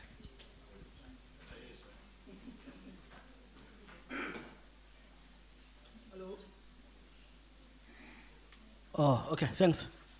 I thought I was sabotaged. When you're surrounded by your enemies, it becomes difficult. Fortunately for me, I will not take the questions who do not have parents. So at least there are two parents on the side that will respond to those questions. I will tackle those that were packaged directly to me. And I will try to put them together. I think one of the questions that came to me was around the question of whether do we still need to have this categorization in the post-democratic dispensation. I think that it becomes very important for us to understand as to why, in the first place, that categorization was created at the new dawn of our democracy. There was a particular reason. And if we don't understand that reason, we might not understand why we still have them today. And one of those reasons was that because we are coming from a particular society that was protecting the interests of the minority for the longest time. So there was a need then to redress and be able to address the historical injustices. So now when you apply for a job, it becomes critical for government to understand who you are and where you are located so that we're able to speak to that question of redress. I think among other reasons, that was one of the fundamental reasons that made that still, because we're still in the process of addressing and redress the historical injustices. The question to Mr. Twai, around the question that why is racism still an issue in South Africa after 29 years of democracy? I think what we are trying to do here, we are trying to explain why is that the case. So we're making an argument that it is still the case, but it is important to not to only say there's racism. That is why I said in the beginning, I call it a perpetual racialization process. I thought when I was saying that, it gives an imprint that it is still an issue, but what preoccupied my thinking was, why is it still the case? Why are we still speaking about it today? Unfortunately, I was born here in PE. I grew up in Cape Town. If you looked at Gqeberha, yes. If you look at the history of there's a place called the Cape Flats in Cape Town, the Boerkaap. What used to be called, or is called the District 6. So what used to happen in a District 6, and I think it was still the case in PE around the costing and how people were moved on the other side of N2 with the formation of your locations, Motherwell, and so on and so on. What used to happen in District 6, people of different history, races, tribes, you living together in harmony. And there was no question of the others viewing the other as oppressive because their social conditions were the same. So it could not be easy for Fanikar to think a Solani is inferior when Fanikar come and ask for sugar from me. So there was a need for a structural change that had to change the social conditions of the people for them to begin to look at themselves in a particular way. So it was then important that segregation, the Group Areas Act, played a critical role in saying, where now you must go and stay in Kukuletu, where now you must go and stay in Grassy Park. these ones must remain in the southern suburbs, so that we are able to make me look at myself inferior because of the social conditions. So now, part of the reasons that we are raising is that today, part of the issues that we still debate these issues because we have not structurally addressed those social conditions of our people. For as long as we don't address the fundamental social structures, the social stratification, we'll still have this question even 50 years from now if we don't address the fundamental issues. Hence, we'll raise the debate of race as of class as well.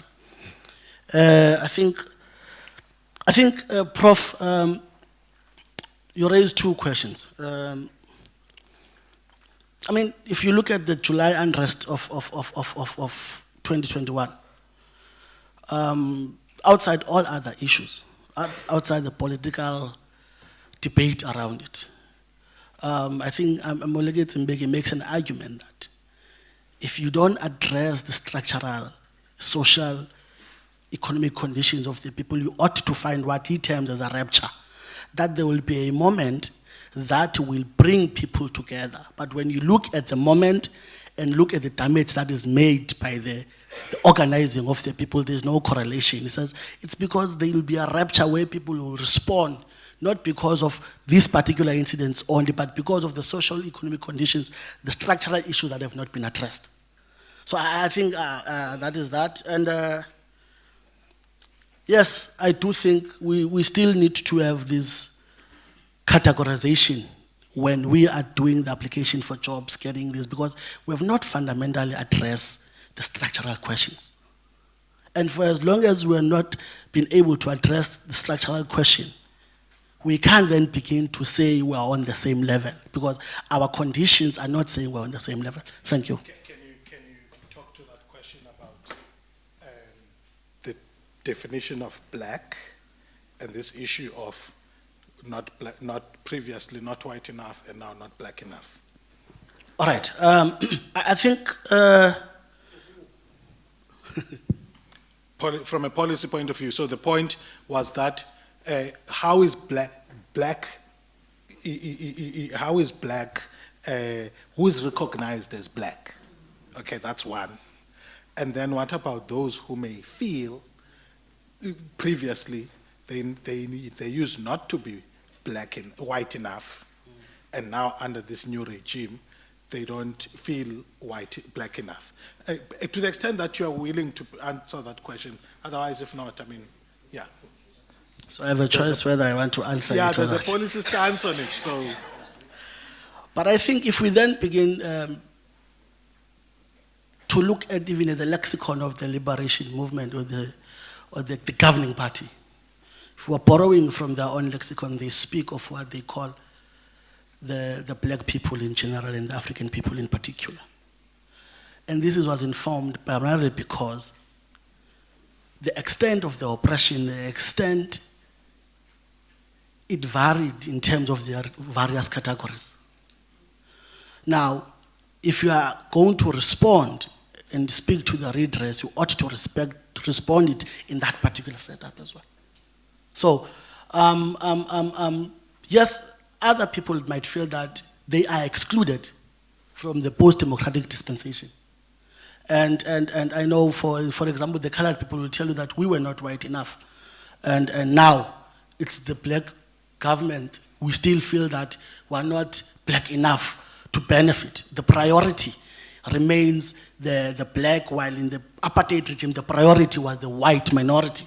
But again, I think what if we then begin to look deeper into it, the process of attempting to respond to distress, it is informed by that particular sequence. That who, if you apply, the priority becomes who was mostly affected by the oppression.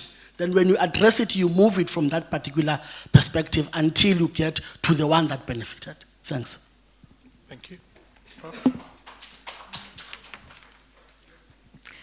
I am not going to address anything. Prof, just a second. When we come back after Prof has spoken, we're going to take the questions that are online. So you guys that are joining online, don't think we are neglecting you. So we'll start with the online questions. Setu will read them for us. And then, if we have any time, we'll take another round of questions from fewer people, depending on how many questions we have online. Thank you, Prof. Please proceed. Yes, I don't want to take up more time. I'd rather hear from our audiences. But I do think that me and my new director will have to have a conference on, or a seminar on the Constitution, because I completely disagree with you. We did have the Constitutional Assembly that produced the final Constitution of 1996, which is not the same as the 1993 interim Constitution. Of course, one can now debate whether there was significant change from the 93 version to the 96 version. And also the other thing that I'd love to debate with you would be the whole question of what our Constitution actually allows or not, because it is quite a unique document with its combination of, on the one hand, political rights, and on the other hand, socioeconomic rights, which is partly why it is fated across the world. It's not just because, it's not. I would dispute that it's because it makes us susceptible to imperial influence, to use some people's parlance, but rather that it's a case of that it combines certain unique features that you don't actually find in constitutions elsewhere. But maybe this can be a nice comrade seminar for this year, yeah. Because I think it's an important issue for us to grapple with as people living in this country, the extent to which our constitution empowers us to do what we need to do to grapple with particularly socioeconomic inequality. Thank you. Anyone keen to take the question about what do black people do to fight racism, given the multiplicity of measures to divide and rule that were there? I know that partly addressed by what you're saying around the use of redress policy, and in fact your last comments about the use of what is in constitutional provisions. Any more direct response to that? I think that was the last question. Any more, Prof, please. Let me attempt it. No, basically, I normally say, if you are on the receiving end of whatever is happening, the best strategy is to understand your predicament, understand your situation in a sober mind, and then you think of the manner in which you are going to respond. If your response is going to address the issue, go for it. But if it's going to make the situation worse, then rather not even try. Now, if you look at the manner in which the category defined as black is being looked at, and then you try to find the way to address it, I normally say, look at agency. If you take agency and you outsource it, then you're not going to find any solution. Think about how you are going to do it yourself. For me, a starting point is the point I made earlier on when I said those Africans were enslaved. They identified two things they could do in order to redeem themselves. One was their interpretation of education and their interpretation of religion. As Fanon was saying, that each generation has to find its cause, and then once they've found it, then they must fulfill it. Now, if blacks today are different from the ones that existed in yesteryears, what did those in yesteryears do and made them where they were? And then what are we doing now?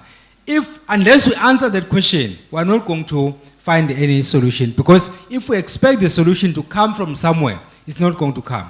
One example I can make is a number of people who belong to the black category is that they've basically normalized an abnormal situation, in the sense that I'm oppressed and therefore I've learned how to live with it. It's just like load shedding. We've normalized it. Okay, is it 2 hours today? Is it 3 hours today? That will be without power. So you normalize an abnormal situation as opposed to finding a solution. So I would say that black people must understand where they are, how they got there. That's the only way they will be able to find an answer to the problem. If they also outsource it, there will be no solution. Thank you. Thank you, Prof. Dr. Nyashamboti, in his book on apartheid studies, A Manifesto, talks about exactly the same point you mentioned. And he says we've tended to normalize crisis and abnormalcy. And we've created a situation where we run towards pain as opposed to away from. And in fact, that is not problematized at all. It's part of the normal to run towards pain and not away from it. Thank you. Setu, let's start with you and the questions from the online audiences. Okay, so there's two questions from online. They're both from Sam Bainon, and it's for Prof. Christie. The first one is, what does it mean to be a white person in an anti-racist fight that is based on questioning and challenging, but at the same time benefiting from white privilege? Then the second question is, what is the place of white activists in the fight against racism, whether against systemic or interpersonal racism? Thank you. Question that has lingered for some time in South African politics. At the back, sir. Sorry, hi there everyone. I'm Mr. Vermaak, Utenek High School. I think the most basic thing I can respond to with regards to that is that white people must speak to white people about racism. We must speak to each other, because it's very difficult even for a black person to speak to a white person about racism. So we must speak to our own people, make them feel guilty. Even when you speak about black people must speak to black people about racism, so that we can understand the seriousness, because we're still very immature, I would say, in our democracy, even emotionally very immature to have that kind of conversation. So I always look at it from a perspective of, in my own circle, where I have the most influence, that's where I can make a difference. Thank you, sir. Thank you. Evoking some of what Steve Biko said there, the place of white liberals in democracy. Any other comments? Mhlegazi, thank you, and then we will have you, sir. Please, my colleague, Mr. Mtian. Thank you so much. Can I have my question answered, please? What is racism? No, sure. We'll noted. We'll have to go back to that. You. By the way, you asked the question and provided some parameters for an answer. You know, so maybe my colleagues accepted your proposition around the marginalization and everything else. Mr. Mtian. Thank you so much. Two brief questions to the main speaker. Thank you so much for an inspiring presentation.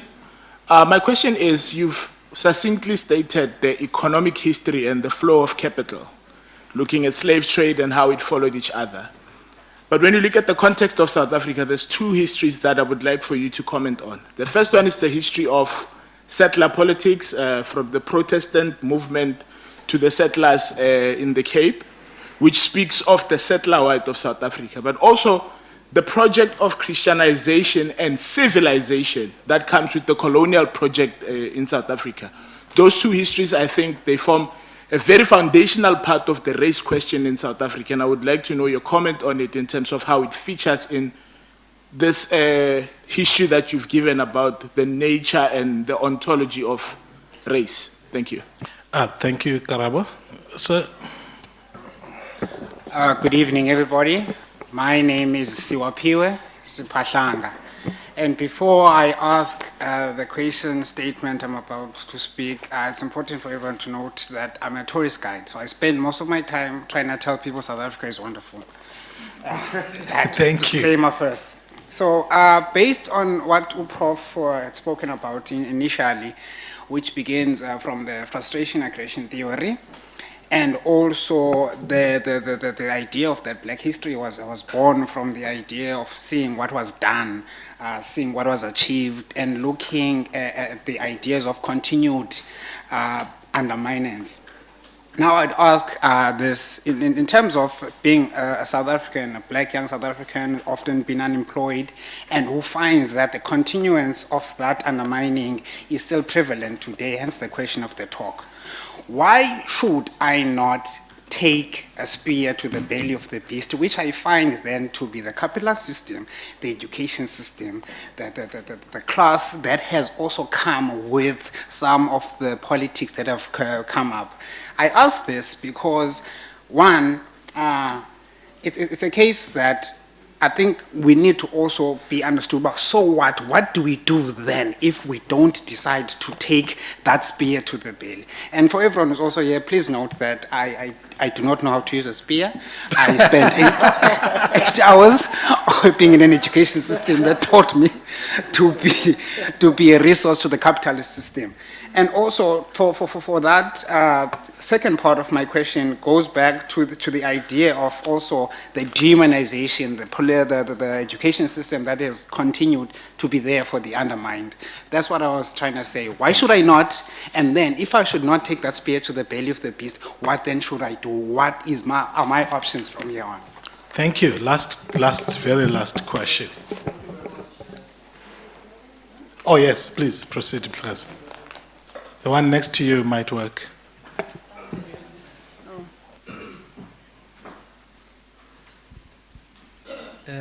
Thank you very much, Chair. My name is Lufefe Mkutu. Oh, yes. I think, Chair, we are probably trying to respond to many questions at once and trying to avoid that these many questions that we're probably trying to respond to are interconnected.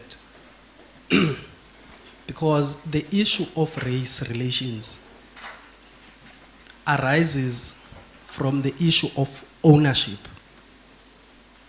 And I think that the point that, I almost said comrade, at the point that Comrade Took was raising, is that as so long as you have patterns of ownership that reside within a particular domain of power, which is represented through the skin called white in South Africa and in the global world, you'll always have an issue of white people feeling more important and more powerful than black people. So that's the issue here. And that race relations or power dynamic is underpinned on a system called capitalism. So if you are going to deal with these contradictions that are produced by a system called capitalism, you've got to firstly deal with capitalism. So if, and for me as a person who wants to be a Marxist, because I mean you always want to be one, because you always learn. We always try to separate the issue of race to class. But in the South African context, race is directly linked to class. Because you can't, in terms of social upward mobility, in terms of class and ownership, and the property rights, own means of production if you are black. That's the history. So when we took over, and when I say when we took over, I'm an ANC member. When we took over, in fact we didn't take over, there was a democratic breakthrough. We did not change the patterns of ownership. So for people to suggest that the state of the social relations in South Africa are a problem of the ANC is to tell a lie. They are a product of a system of inherited called capitalism. But a debate that we can have is that why is the ANC continuing to preside over a system that clearly undermines the majority of South Africa? But again, as my last point, this is a global phenomenon. Thank you. So you can't reduce it to South Africa because there are global dynamics that would necessitate for us to consider when taking some of the decisions. So I don't want us to reduce it just to an issue of color. Sure. But of course the history, of course, justifies some of these points that we're making. Thank you. But And the point here is ownership. Yeah. By the way, that's the last we had. Unless you're going to 30 seconds, please. By the way, Lufefe, while you are an aspirant Marxist, I hope you approve the grants. The grants there at NYDA, because the young people want to start businesses. Thank you. No, thank you very much, and apologies. I'll be less than 30 seconds. My name is Asanda Luata, and really just to perhaps add on to what Tulufefe was saying. So I think borrowing from what Comrade Asi spoke about when he mentioned that, the gender and racial oppression predates capitalism. So I wanted to just check whether, within the thought process of his paper was an appreciation of, the historical context of that is unique to South Africa, where we speak about the interrelated contradictions but are not mutually exclusive. So we speak about race, class, and gender with an appreciation that there are gendered issues attached to race. Equally, there are class issues attached to race and gender, and so yeah, thanks. All right, thank you. That's all that we had. Is there a urgent question that came on the socials?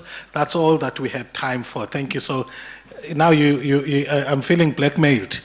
That's literally the last one. I'm so sorry. I do want to build on that question. Just the connection of Eurocentric institutions such as the IMF and the World Bank and the immense wealth that they have and the stranglehold that they hold over African countries and the massive debt that is owed to them. Just connecting to that question. Thank you. The role of the systemic, the global, or the meso-level capture. I'll start from Prof. van der Westhuizen this time, so that when you finish, Prof. Mgomezulu, you can also, let me check the agenda you gave me, just in case I'm making some mistake. Let's respond to the questions. Same fashion. Thank you, Prof.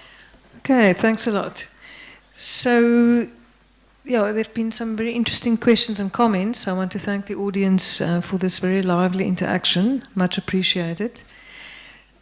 From my side, just to note that when we talk about the African National Congress and capitalist relations, of course, yes, it is true that as with other African colonies, the emergence into the post-colonial condition was in fact very much determined by, one would say, global conditions and by what the global north would allow happening. And we know that this is something that I write about in my book White Power, but other people have also written about it, about all the interactions and machinations that were going on behind the scenes from the late 1980s onwards. And the British, the British government, the American government and so forth all played in a very important role in ensuring a certain kind of transition to democracy, that it would safeguard capitalism. But of course, one doesn't just get one form of capitalism. There are many different versions of capitalism.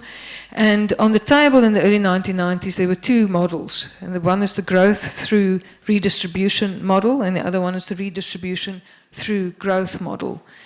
And with the jettisoning of the Reconstruction and Development Program that the ANC did, by the time of the RDP white paper, you can actually see the RDP white paper is already quite a neoliberal document. So by that time already, the RDP that had come out of COSATU had been jettisoned, and what in fact you had was an opting for the redistribution through growth model. Therefore, redistribution becomes dependent on economic growth. Economic growth is almost like a kind of a holy kind of dimension of the holy grail, one could say, of neoliberal capitalism.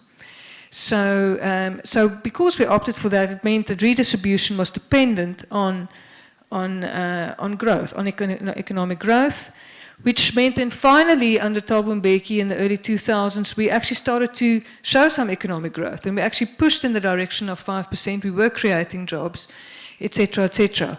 But it means that you're dependent on economic growth for that redistribution.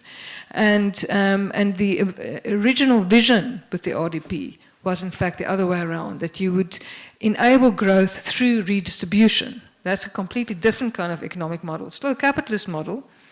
So you've got room to maneuver in terms of the kind of capitalism that you adopt. And unfortunately, the ANC did adopt a form of capitalism that ultimately has heightened socioeconomic inequality, and that's a policy decision that the ANC has made and has kept on making. If you look at every single policy since then, ASKISA, right through to the NDP, etc., these are all neoliberal policies, and the ANC has stuck to its guns on that. And then the social policies are what one would call social democratic kind of amelioration of the effects of these neoliberal policies. So that's why we've got the greatest social security grant system on the African continent, which is to the credit of the ANC at least. So some of the fallout of this extreme form of capitalism, which is called neoliberal capitalism, is at least being absorbed by the social grants.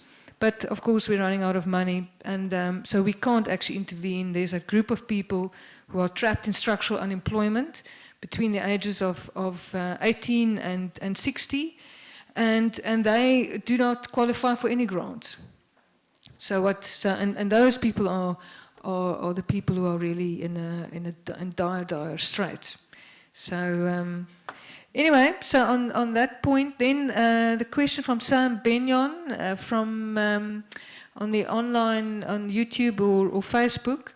Basically, as I've argued over many years, white people do have a special responsibility given the advantage that we drew from colonialism and apartheid.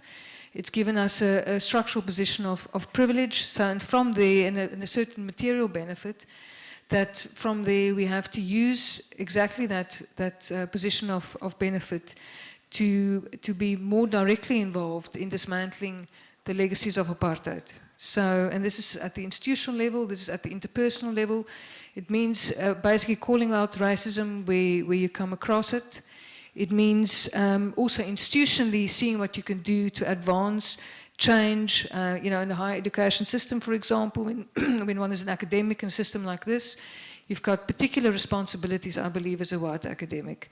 At the University of Pretoria, where I used to be, I was involved also, for example, in the drafting of various, a policy on curriculum transformation, and I thought, that is important to do, but also a particular curriculum on how to address the question of critical diversity in the university space. So for me as a white person, also just in terms of my own practice, I've been very much involved in transformation processes and so on. And I do think that is something that's a particular responsibility of white people. Let me hand over. Thank you. Thanks, Prof.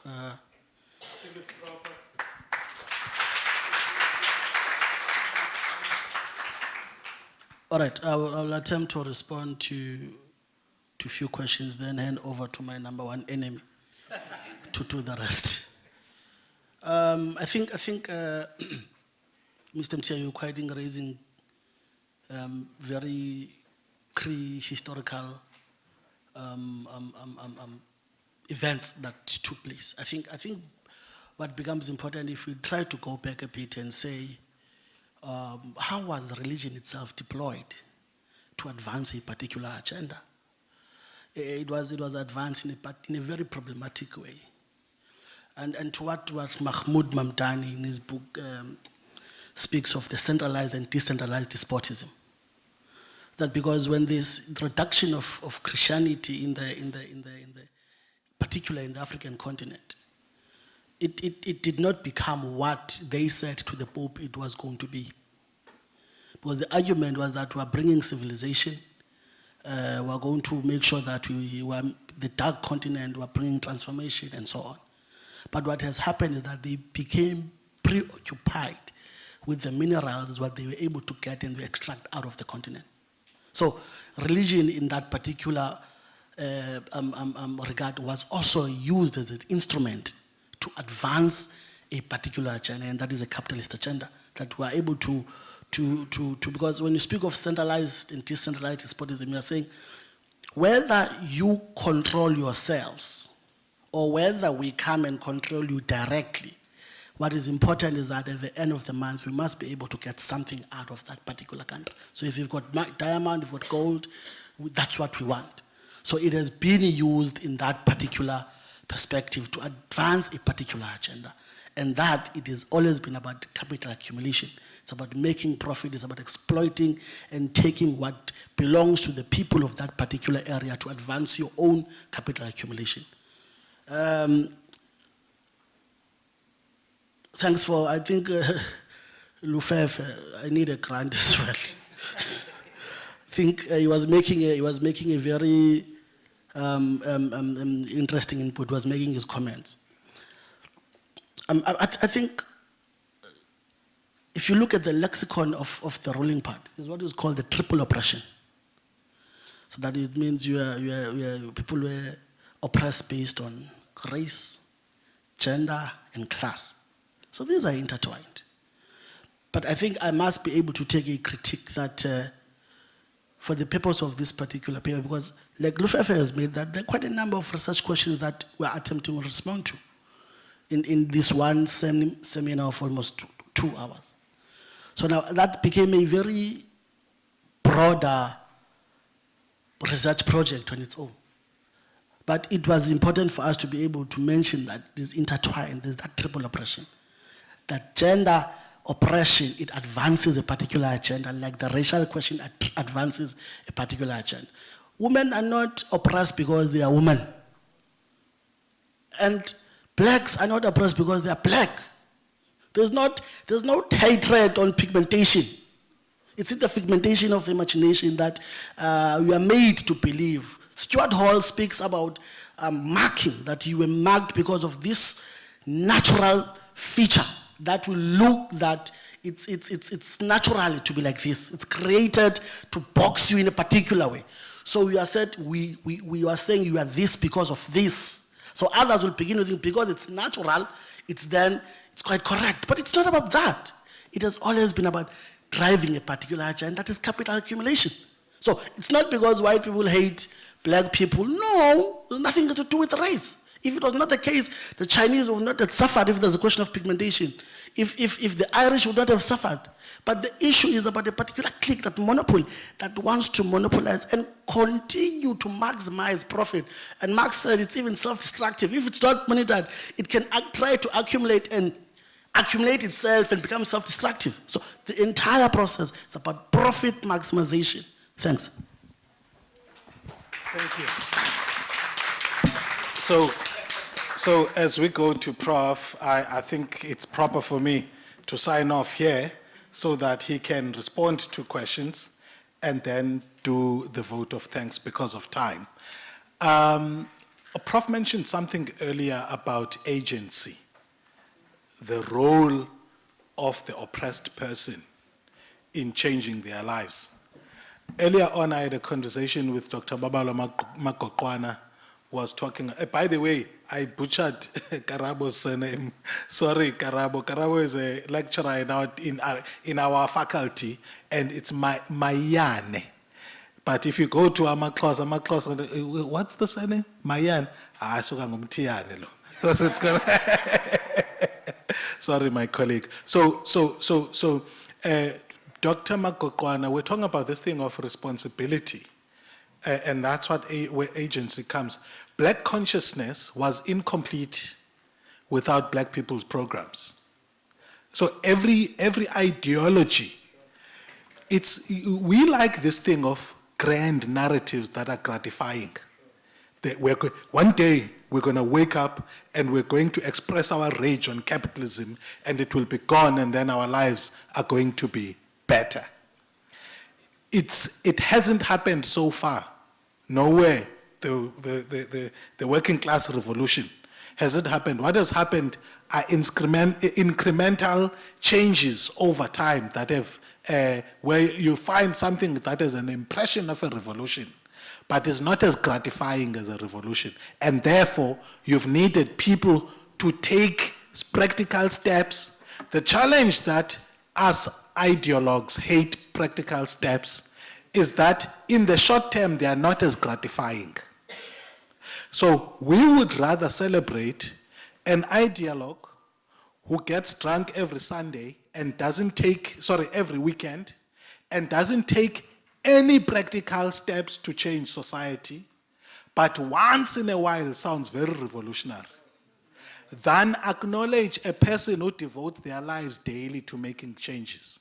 So this thing about responsibility and agency is important, even though when looked at by purist ideologues, it doesn't deliver the results that you now have this one revolutionary act. Anyway, I'm grateful for the South Africans that are devoting time and are working through the maze of all the problems that we have to actually create victories here and there where we are advancing as a country. I was honored to be here and to be in a session where we are acknowledging black history, reflective about where we have been, but also acknowledging the successes. And by the way, sir, as much as religion was a instrument of oppression, it is single-handedly from mission schools that the project of black people's liberation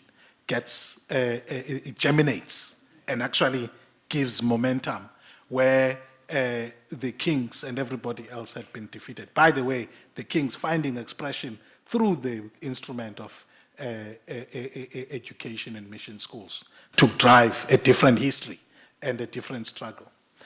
Thank you. It was an honor to be your program director. Over to you, sir.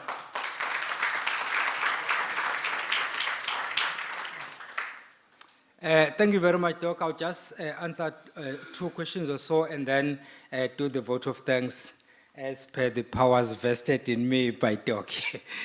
There is a question that was asked by my brother here, and the question is very straightforward.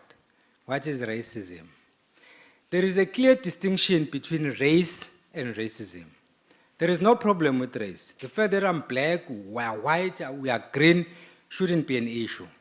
The problem is the appropriation of race in order to, for self-aggrandizement, I would say, in order to benefit yourself at the expense of the other person. Then that becomes racism.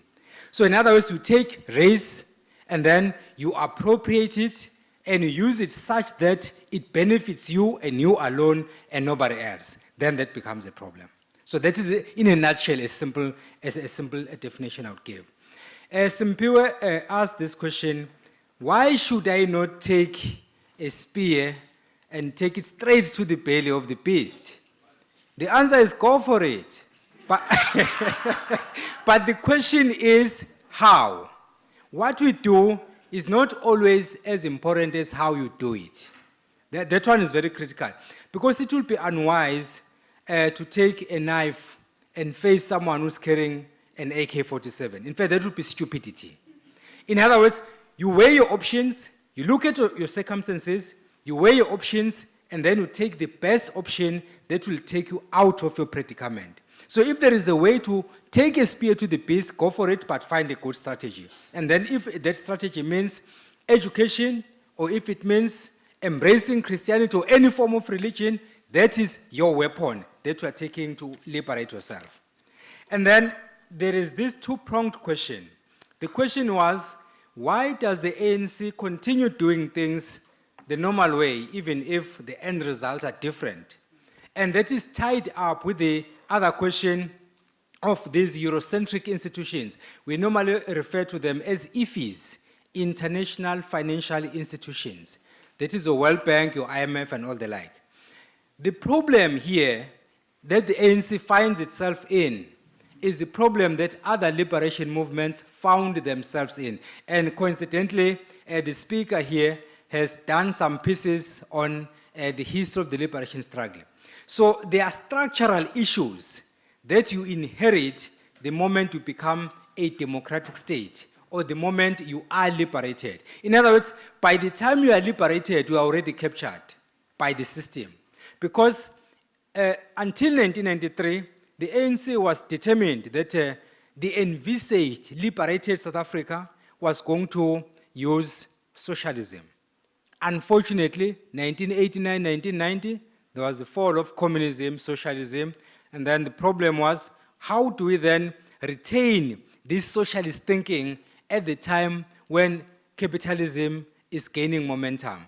And how are we going to react, in fact, to interact with these international financial institutions, because they are capitalist in nature. And then as a result, you will find even the SACP speaking socialism, but practicing capitalism. That is the reality. So it's a structural issue. Okay, let me leave it there. Ladies and gentlemen, everything comes to an end, unfortunately.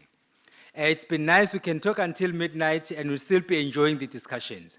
Let me take this opportunity to firstly thank our program director for having directed this program in such an eloquent manner and efficient manner. Let's give him a round of applause. Thank you very much, sir. And then secondly, I would like to thank both my speaker and my respondent here for a sterling job that they did. Let's give them a round of applause. Thanks. The next on the list is our IT team. Let's give our IT team a round of applause. Thank you very much for making sure that one, we are audible, and two, we are also able to talk to our colleagues who are joining us virtually. And then the next group will be the audience. I would say audiences. Both you, ladies and gentlemen, and also those who are joining us virtually. Let's give ourselves a round of applause and the other ones a virtual round of applause. Thanks for that. And then as I come to a close, I would like to take this opportunity to express my sincere gratitude to the Conrad team led by CISP. She was seated there. She has just gone out to attend to other issues. This team worked tremendously within a short space of time just to make sure that this event becomes a success. Let's give the Conrad team a round of applause, please. And then lastly, I would like to thank the university community who have, in fact, given us a hand in one way or the other, as well as all the service providers who have made this day a success. Let's give all of them a round of applause. With that, colleagues, if I left out anyone, I'll just say what people normally say if they want to be safe. All protocol observed. And then as we live here, CISP and her team are waiting for us outside. I'm told there is tea. I'm not a tea person, but I may be forced to drink tea just to comply. So there is something prepared for us outside. Thank you very much. And this is the first, but it's not the last. We'll have a number of these events. We look forward to seeing you in future. And those who are joining us on virtual platform, we also expect to see them in future. One last word from Vuyo. No, thank you very much, colleagues. Just one announcement, please. There is a register outside, so if you have not put down your name, please kindly do so. There's a pen and paper outside. You'll be able to find it at the foyer. Thank you.